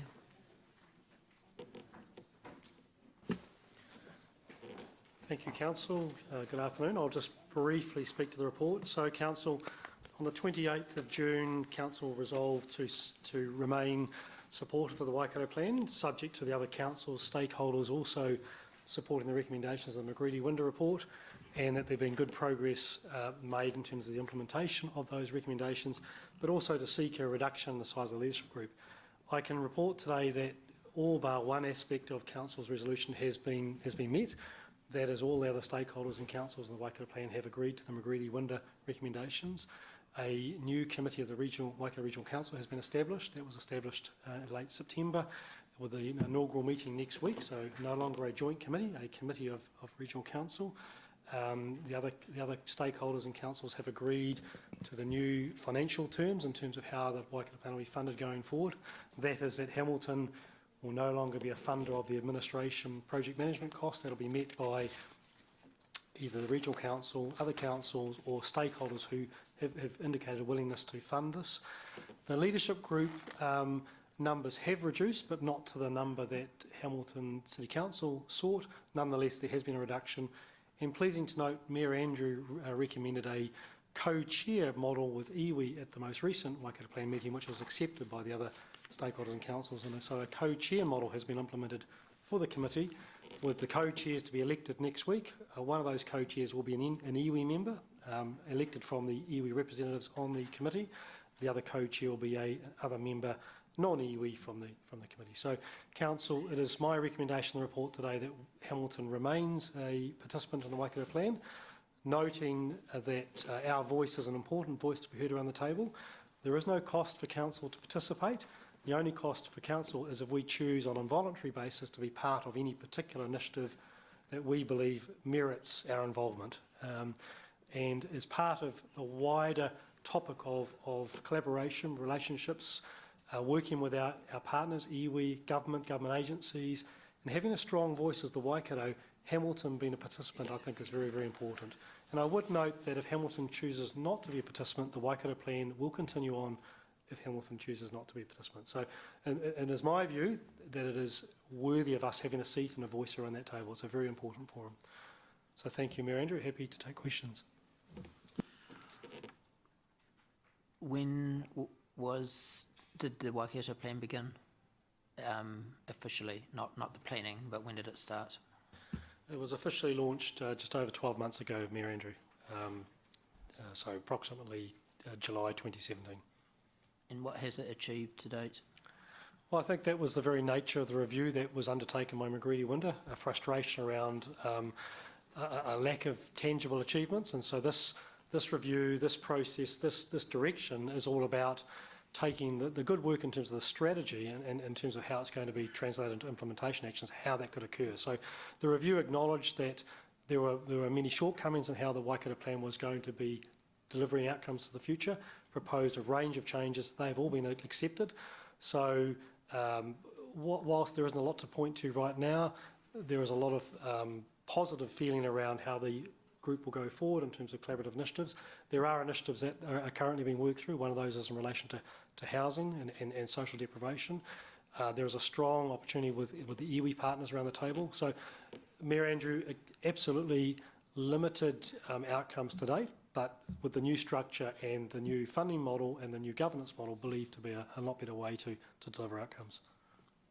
So has it achieved anything to date? I'll just repeat my question. No. Thank you. And there was a motion on the table put up a year ago.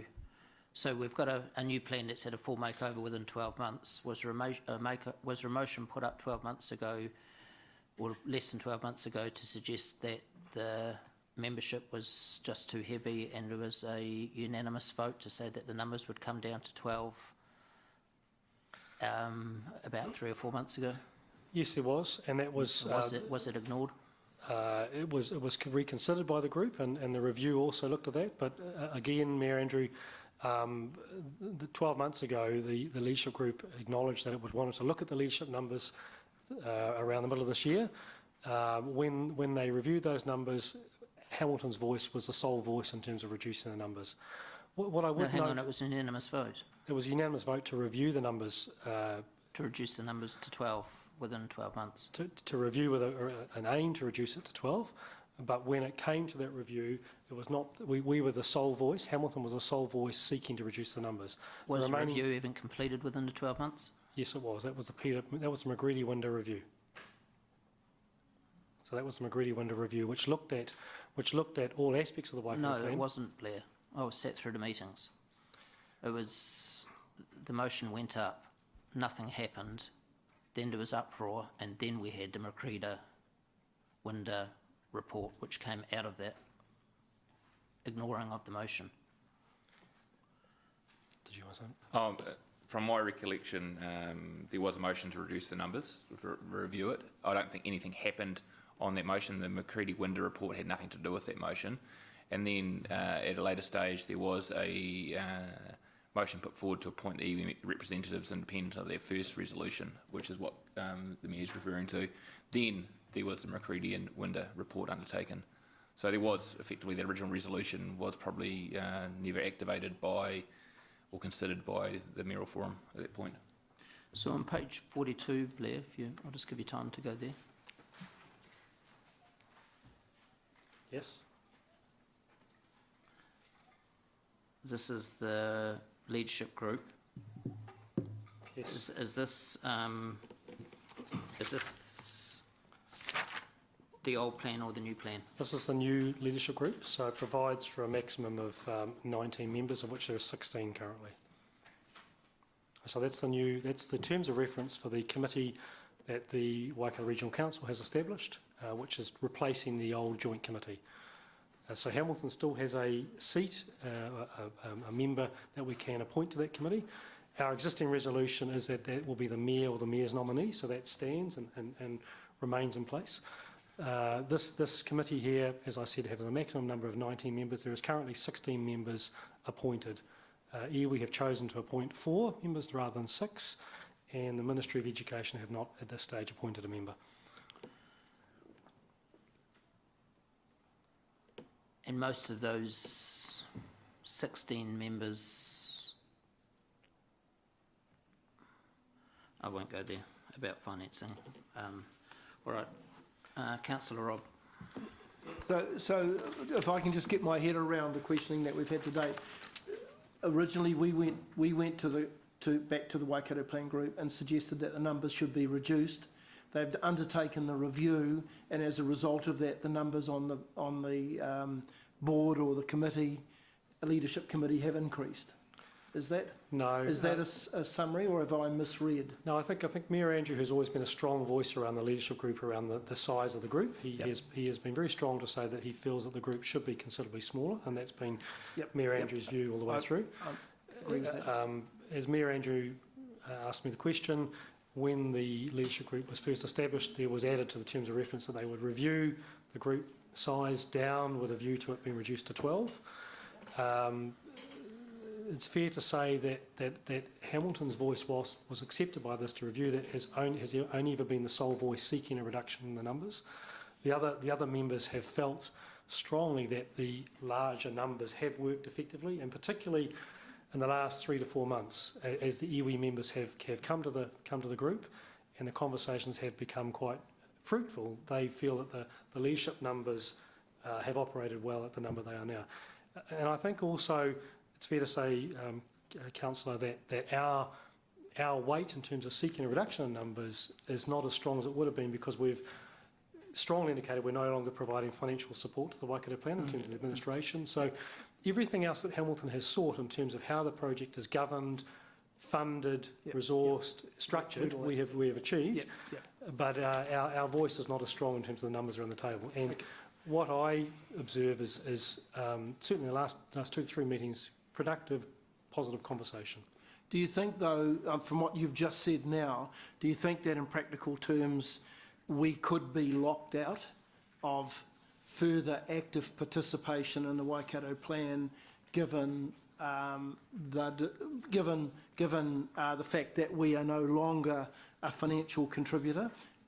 And I say that even a financial contributor towards admin costs. So, you know, I mean, human nature being what it is, the fact that we turn up at those meetings and we sit around that table and voice our opinion, isn't it likely that the others are going to say, well, you know, we don't get any financial support from Hamilton, why should we? No, I don't believe that's the case. I think that we do carry weight and strength, and the fact that the terms of reference provide for Hamilton to have a voice acknowledges that we are a key part of the Waikato. I just think that if we weren't there, Councillor Pascoe, it's an opportunity lost for Hamilton to express our strong views in terms of how the Waikato should be shaped. And the next item on the agenda indicates that, you know, we have a very strong vested interest in the Greater Hamilton area, and this aligns with the Waikato Plan in many ways. So, if anything, if there was an item that Hamilton felt was important, then we could choose to contribute to that particular project on a case-by-case basis. I understand that. So, Yep, thank you. Councillor Jeff. Blair, you touched on it, the housing sort of project that they're looking at. I just wondered over the next, now that they're all together and organised and reorganised, do they have a kind of agenda for the next, say, 6 months of projects that are going to be put up and achievements that they're going to try and get across the line? I'm looking for a little bit of rigour, a little bit of discipline in what they're trying to do to get a feel for if this is a goer or not, to be honest. Yes, and I think, so Jeff, the answer is it's that rigour is coming. It's not quite in front of us yet. There's certainly, I'm looking at the agenda for Monday's meeting. There are some very meritorious discussion items there, projects. But to be fair to the transition process, the Regional Council are just staffing up in terms of administration for the project. They've got till the end of November to do so. So I would expect that once that team is in place, at their cost, that rigour that you seek would be coming to the committee. And so there will be a regular program of initiatives or opportunities to explore. Business cases will absolutely be developed for each of those particular opportunities to dimension what is the opportunity, what is the problem, how can the Waikato work together with the government agencies, And then if there's a particular project, the business case would clearly demonstrate there's a project and how it would be funded. Okay. And given that we're a year out from the end of the triennium, yes, would the committee's role be reviewed automatically at the end of the triennium? I guess I'm looking for yet another review period or review deadline. So if you look at the terms of reference, the membership of the committee only runs till the end of the triennium, and so that's very much part and parcel. So when we go through the triennium process, triennial agreement, this would be a key part of those conversations. Okay, all right. So there's a kind of natural cut-off. Yes, there is. Thanks, please. Deputy Mayor Martin.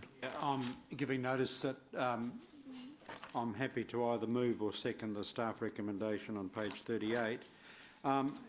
Just in terms of voting members, what are the numbers of voting members? Yes, so the number of voting members, sorry, it's... I've counted 12. It's currently there is 13 voting members, and that's potentially over the maximum of 15. But iwi have only chosen to have 4 representatives. So, but given a ceremony I just attended downstairs to welcome some new representatives onto the committees of this council, could you outline to the use and the value, because in part the reason this is a large committee is because of iwi representation, and also acknowledge the Mayor's initiative in moving for a co-chair model in this case. Could you perhaps, in terms of the economic development and their role, perhaps expand on that? So I'm not 100% sure your question. Well, the question is that one of the reasons it's a large committee is that we could have had 6 iwi representatives. They've reduced that to 4. So I'm just really wanting to zero in on their role. Well, I think iwi have a strong interest, not only from an economic perspective, which is strongly represented also through Te Waka, but from a social and community perspective. And I think we should focus on that aspect as well. They come to the Waikato Plan table with a strong voice on both employment, but also housing, but also the environmental and community aspects of their interests across the entire Waikato. And I think this is where we have the iwi members, and again, it's not just Waikato Tainui, there is Maniapoto, Raukawa, and Te Arawa. So they are the tribes right across the Waikato represented there, and they do have a very strong and vital contribution to make. And I guess also their initiatives, and their initiatives are significant. If we can partner those with local government's initiatives and central government's initiatives, I think there's a collective better bang for buck. And I think that's the opportunity here, Deputy Mayor, that the Waikato Plan presents across the Waikato. And I think back to Mayor Andrews' earlier comment, the Waikato Plan hasn't achieved anything of great merit to date. That was the reason why Hamilton led the initiative for the Magritte Window Review. We drove that review because we were dissatisfied with progress. I knew that the Waikato Plan was going to fall over. So I'm really pleased that the other stakeholders have accepted the outcomes unanimously, have accepted the new direction, and want to actually get on, work with iwi, work with government, work with NZTA, Ministry of Education, Ministry of Social Development, the key government agencies who work in that for wellbeing space to drive better outcomes across the Waikato. And I think it's also important to note that whilst Hamilton is a prosperous area, many parts of the Waikato aren't doing as well, don't have the same growth opportunities that we have. And so that's where Martin iwi have a very strong voice, because they work right across those communities.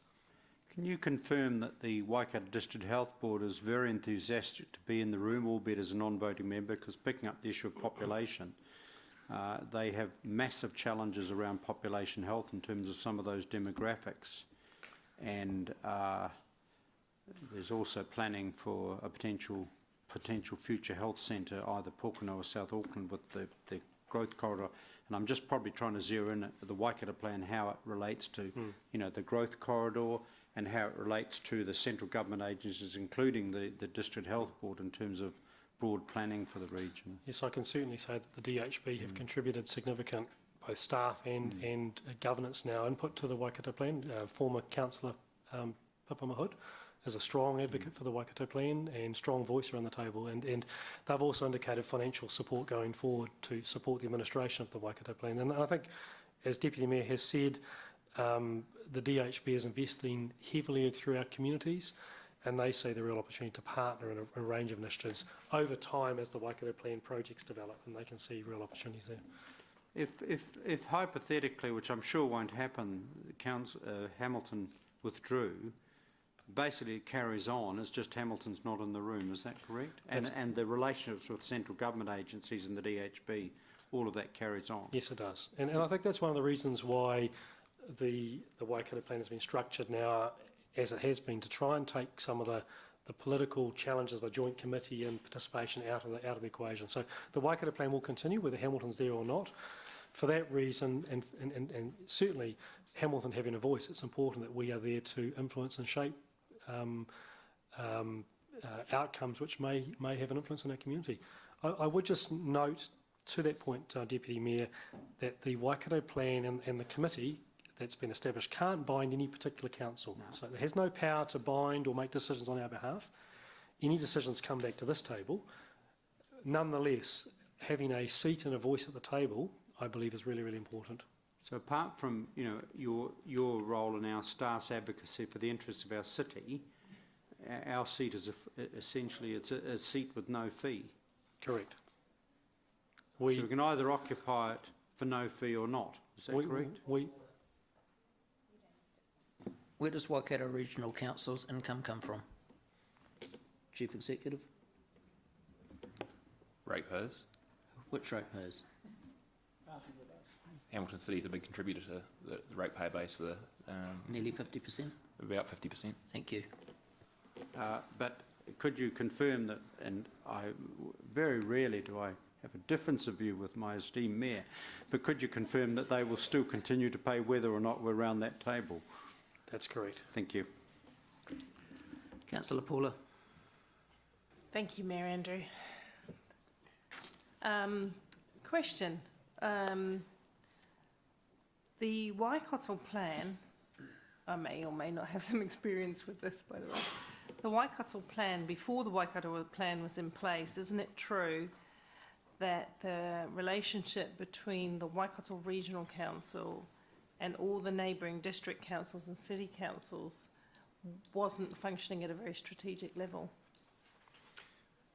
Yes, and I think that was the origins of the Waikato Plan, how we could speak in a more aligned way with our key stakeholders and partners. And at that time, as I recall, the government was talking about the concept of one plans, of requiring regional scale plans, whether you like it or not. That's what they were actually pushing for, and having even single templates for plans that everybody would adhere to. Isn't that right?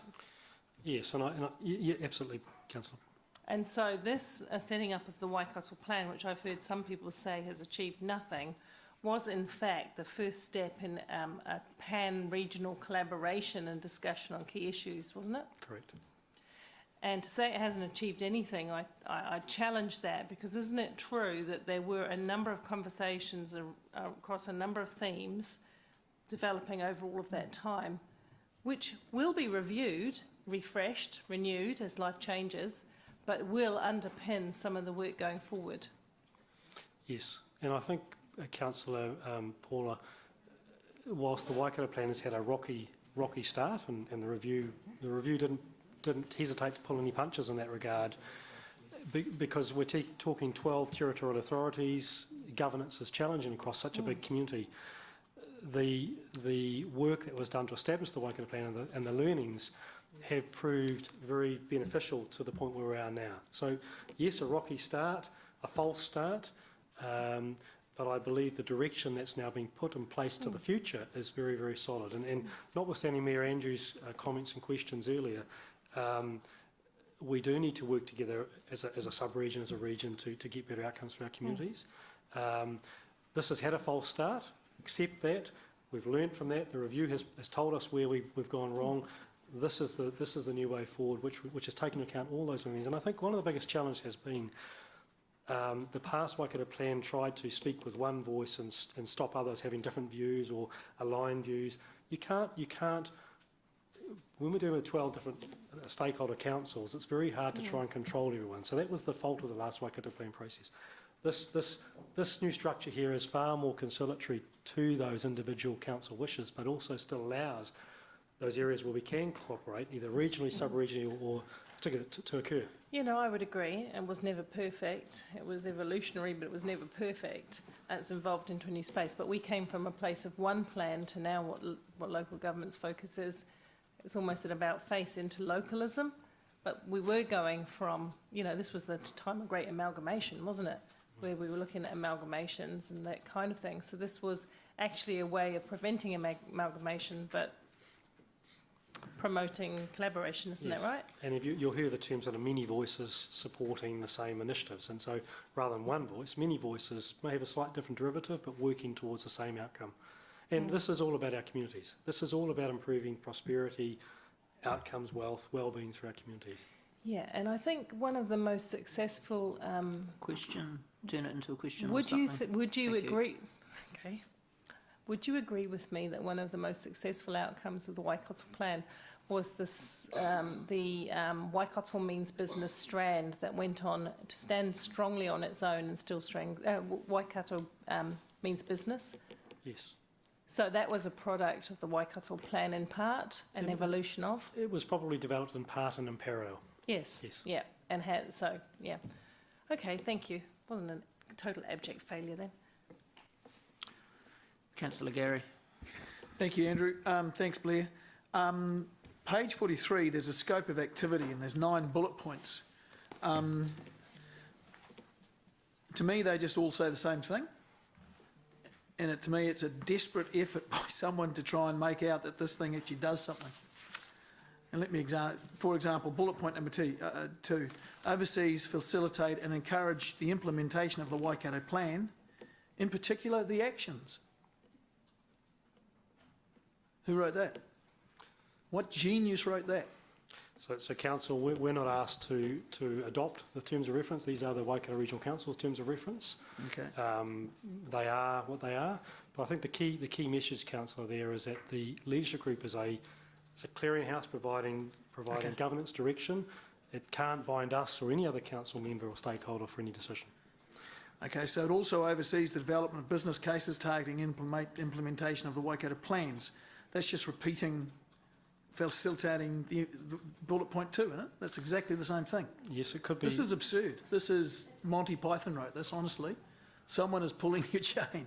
And I've had a little bit of exposure to this thing early in the last term, and I have thought it was a hopeless organisation, to be honest. I have never seen any value come out of it. Hey, Gary, question, please. Yeah, okay. Question. Do you see any value? Debate's coming up. Okay, all right. So we're talking about encouraging consistent, collaborative and or coordinated activity designed to implement the Waikato plans to achieve optimal outcomes. Isn't that just the same as what with some of these other bullet points? Look, I think as I've just answered to your previous question, you could probably roll many of those bullet points into one, as you're asking me. But I think let's just look at the intent of what the group is there for, is to provide governance direction, oversight of the Waikato plan initiatives that are going to be developed and implemented. It's not to bind us, it's potentially to make recommendations, it's to potentially vet business cases, but it can't spend our money, it can't compel Hamilton to be part of a particular initiative, but what it can do is provide a voice for iwi, government agencies, council representatives to discuss and work through the initiatives of the Waikato plan and potentially shape some of them so they can be provide better outcomes. Okay. I was wrong. There is one bullet point that's different, and that's the last one, and that's the one that encourages partners and other organisations to allocate resources necessary to implement the thing. So that's the money grab. That is seeking the money from the others, but I guess, Gary, to encourage, you have to have a strong product. And so the strong product's got to stake up. And I think, again, I go back to the essence of the McGreedy-Winder business case approach, which was robust business cases need to be developed for any particular initiative the Waikato plan is pursuing. Those business cases will stack up in their own merits. Any particular participant, including Hamilton, may look at those business cases and may say, we see value in that particular initiative, we're prepared to invest in that, but only on the basis of that business case. That's good decision making. Okay. Okay, if you could just help me. My concern is that it's been trying to do that for the last 4 or 5 years.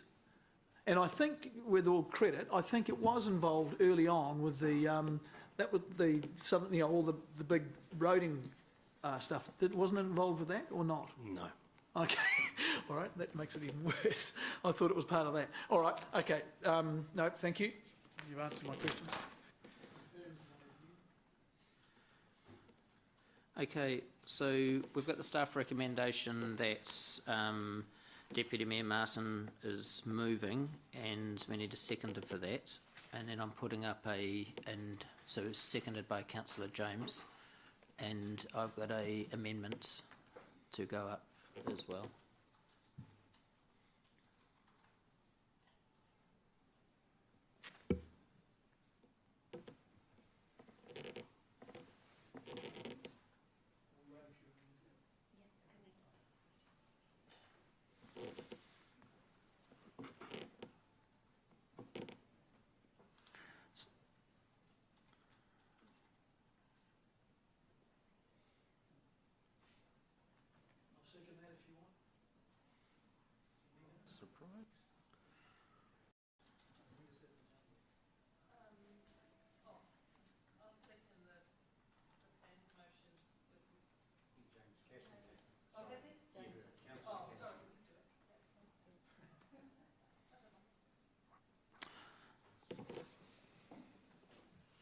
So we're in debate, Deputy Mayor. Yes, and the great thing about moving a motion, you have right of reply, which I'll certainly suspect I'll be exercising. I think if we went back to the reform of local government in 1989, of course we'd have a totally different model with hindsight, and of course the structure of local government in the Waikato region and all the is somewhat tortuous. It is not perfect at all. And I also share that the previous mayor, trust me, because I was the alternate member on the Waikato plan, the previous mayor, Julie Hardacre, was massively frustrated with some of the early stages of this group and did some work to reform. I think our current mayor is being a little bit too humble in that he has added, in my view, a much needed voice to move this process along. And I also note that the iwi representation, one of the reasons it's a large committee, is I think potentially going to be a very, very good contribution. The reality is whether or not we are in the room, the Waikato Plan Committee will carry on like the Regional Land Transport Committee, Future Proof, etc., and the other bodies. It will have significant representation from agencies. It will be a go-to forum, one of the go-to forums for central government agencies. It will definitely be a significant go-to forum for the Waikato District Health Board in terms of the massive health funding challenges that are facing the board and the region, and particularly around some of those northern corridor issues. I also think that we have a very skilled and clever professional in Blair Bowcott who has shared with us his dispassionate advice basically to stay in the room.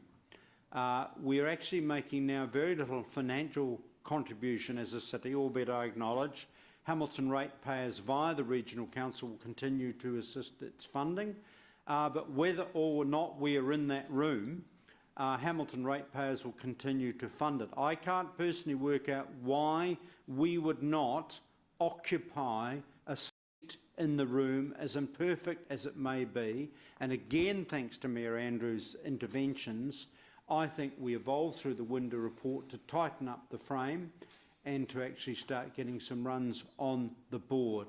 We are a very significant economic and population growth area, and the Waikato Plan is one forum, along with others, where we can actually have an integrated approach to the development of the Waikato economically, socially, etc., etc. Is it perfect? No, it is not. Do we have some very useful partners in that particular room? Yes, we do. Is there any advantage whatsoever to the City of Hamilton that we do not occupy our seat in that room? No, there is not. There is no advantage whatsoever. In fact, I think it would be sending some very confused signals to central government and some key regional partners.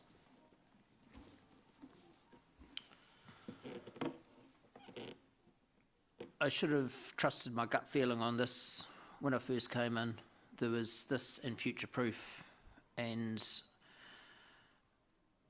our last mayor wasn't aligned with this.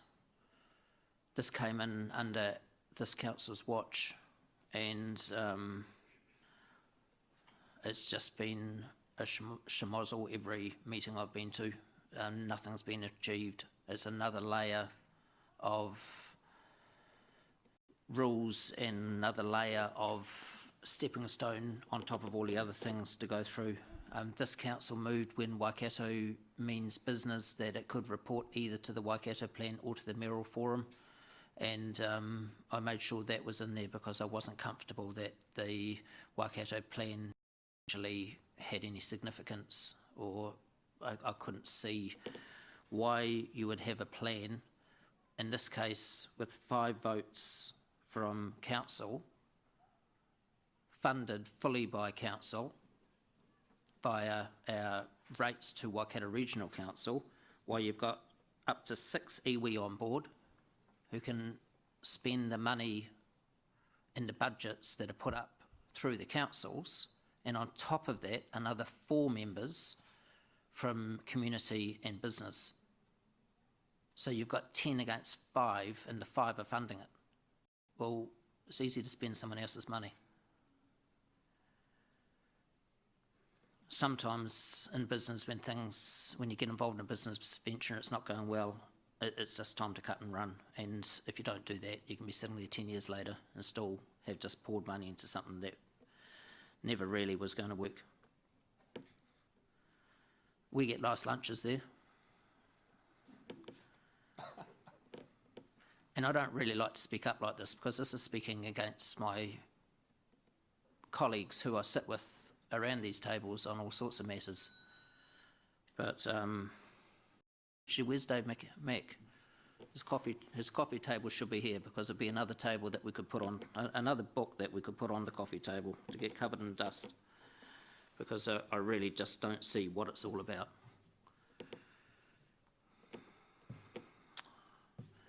Councillor Paula. Thank you, Mayor Andrew. I'm glad that we haven't pulled out of this and that we are playing a part as a regional leader, not just within our own city, because I think that's what we are. We cannot thrive as a city if we don't develop strong collaborations, partnerships across the regions. We've already discovered, and we'll talk about later, how meaningless on occasion physical boundaries are in terms of lines on a map, and how much more important strategic relationships are. And that, in this, is what this is about. Of course, it's been uncomfortable for me to hear the amount of criticism that comes out of this council when, alongside the previous mayor, Julie, I'd be one of the people with the deepest understanding of emphasis, intention, and sadly, the implementation of the Waikato plan. And I do acknowledge that we would have liked to have performed a lot better, but as you say, getting large numbers of diverse councils into the same room to debate and to reach decisions, and that includes people, councils as diverse as Taupō and Coromandel and Hamilton, are all quite different places, was always going to be a bit fraught.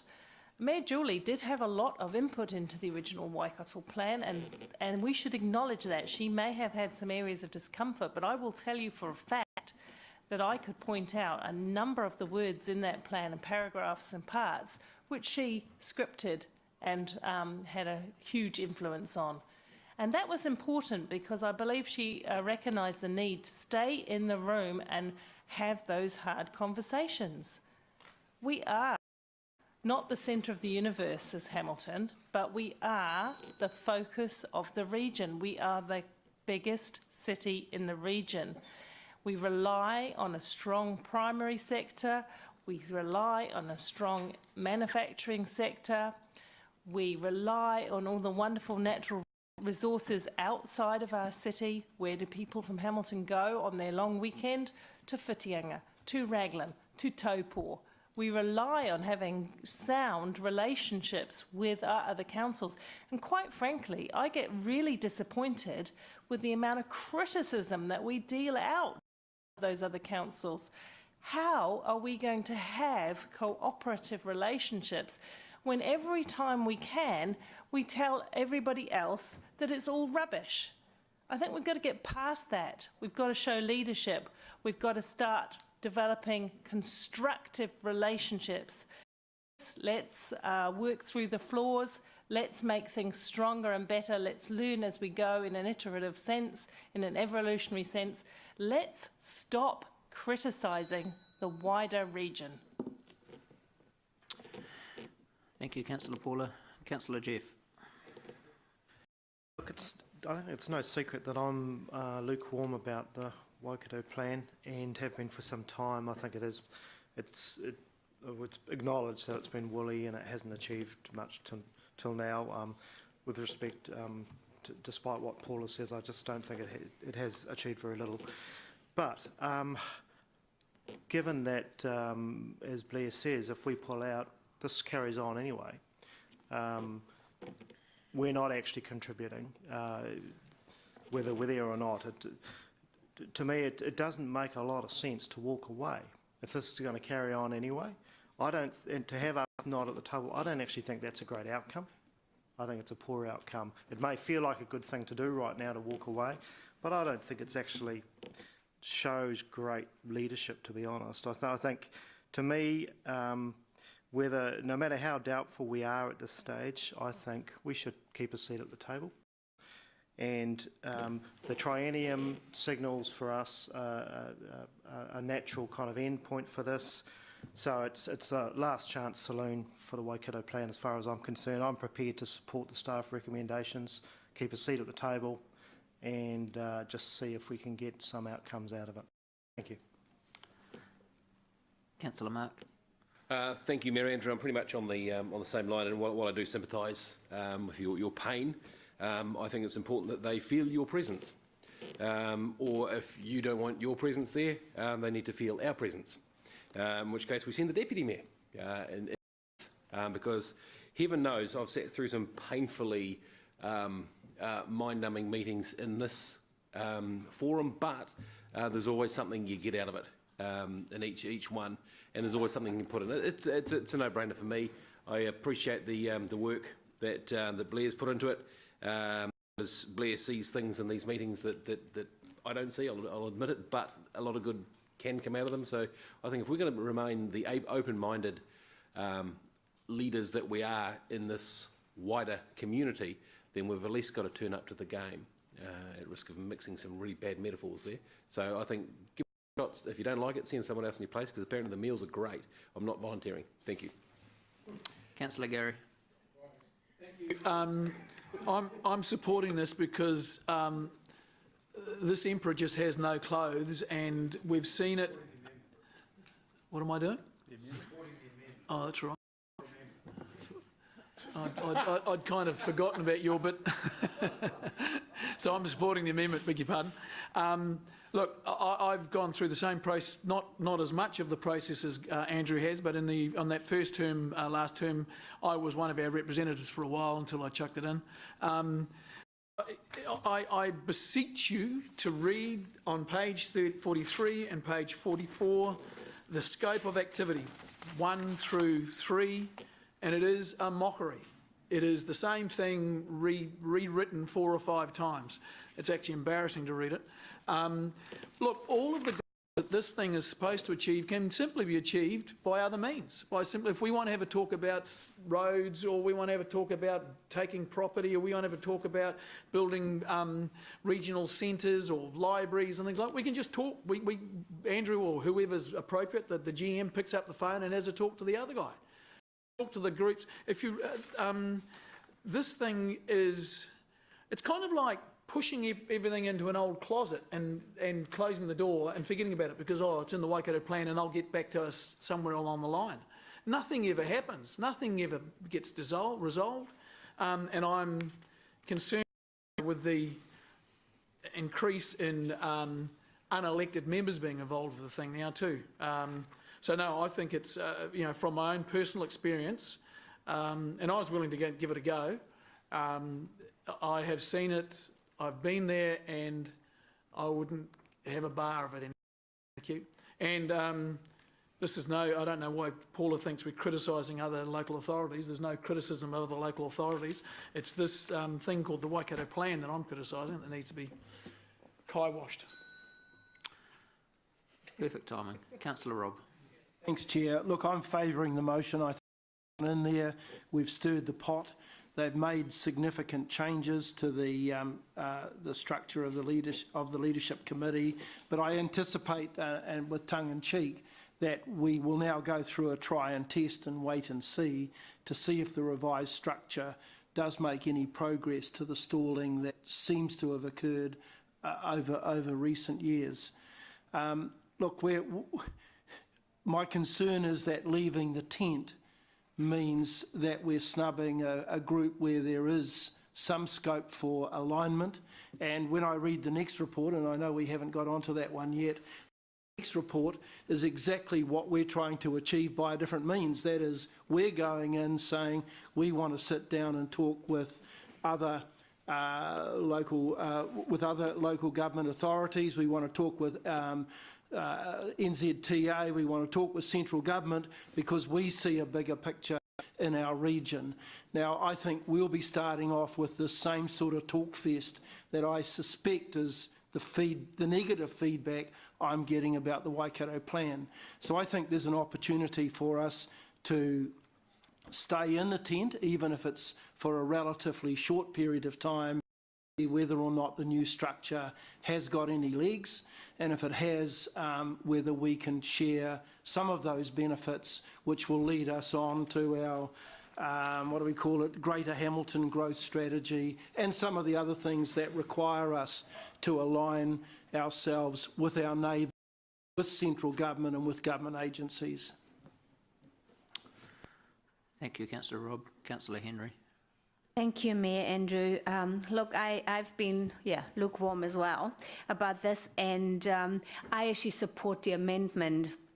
I know I've heard now from both sides, and but look, we're talking about leadership here, and I think I commend our mayor to make this brave move and to pull out, because sometimes we let something go, and we add on more and more structures and people, okay, less than people, it doesn't matter. But what the things that sort of struck me is the question that I had as well was what has been achieved. Also, that the group has been functioning well. Well, that's nice, a group functioning well with, you know, it sounds like a talk fest and it sounds like with lovely food, but, you know, where are we going with this? And I think maybe by pulling out, we're actually sending a signal to say maybe this is not the right way to go about this. And like Councillor Pesco said, in the next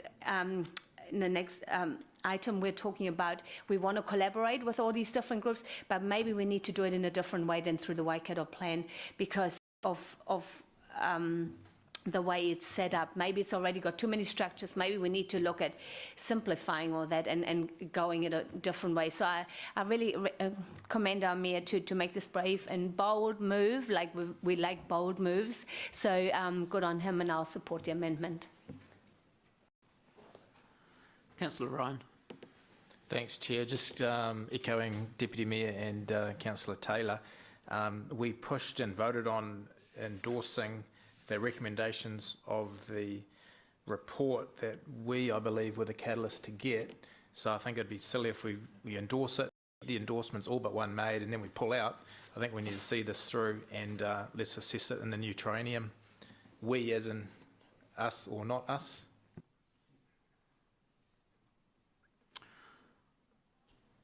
Which one? Us or not us? Sorry, Councillor Leo. Yeah, look, I think we've really got to support the staff recommendation.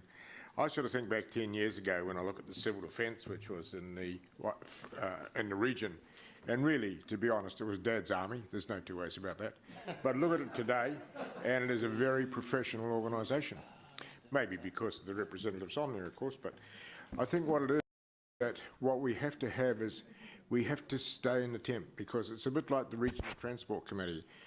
Government, central government, want to deal with the whole region. They don't want to pick off little bits at a time. And look, I know the frustration of these things, but it's a bit like they say, good things take time, a bit like the cheese ad, good things take time. So I think what you've got to do is you've got to stick it out there, and I know it's frustrating and all that sort of stuff, but I think I have to support the recommendation. Were you on that ad? Yeah? Were you on that ad? I was, yeah. Didn't you see it? Okay, so we're voting for the motion for the, sorry, apologies, I was trying to cut you out there, but it didn't work. I'll be very quick, and I totally respect Mayor Andrews' frustration. I also obviously publicly acknowledged Mayor Julie's, the previous Mayor Julie's very constructive work to try and get this thing reformed, and I also acknowledge her frustration along the process.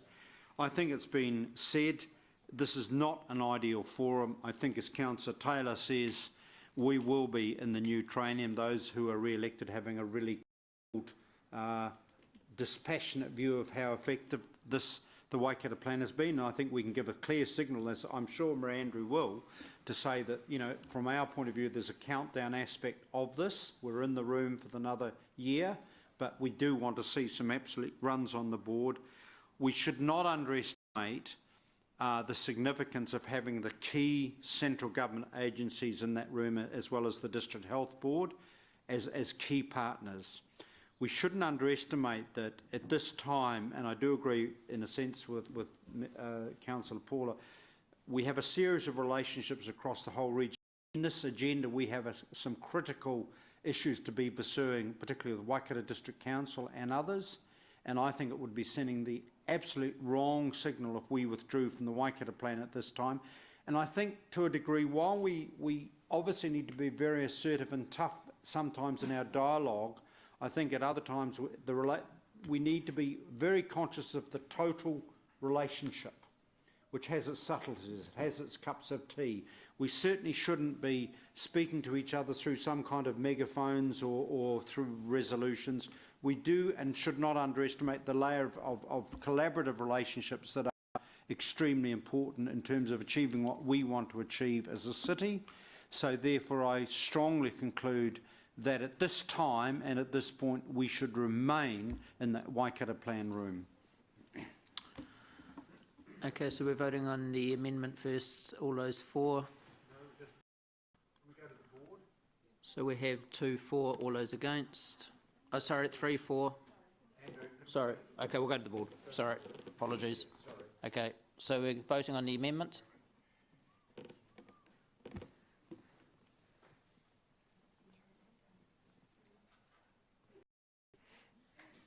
The amendment is lost, 9 against, 3 for.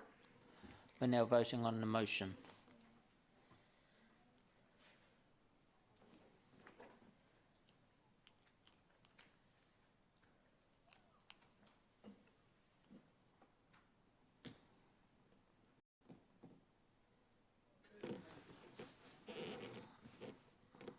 The motion is carried, 11 for, 1 against. Okay, we'll break for lunch until 2 o'clock.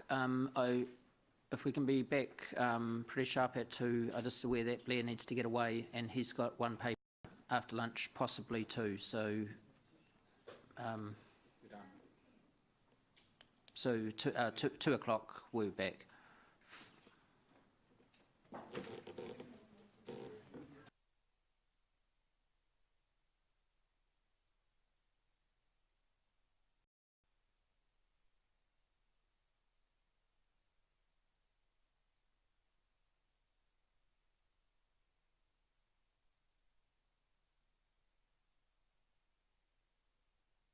you.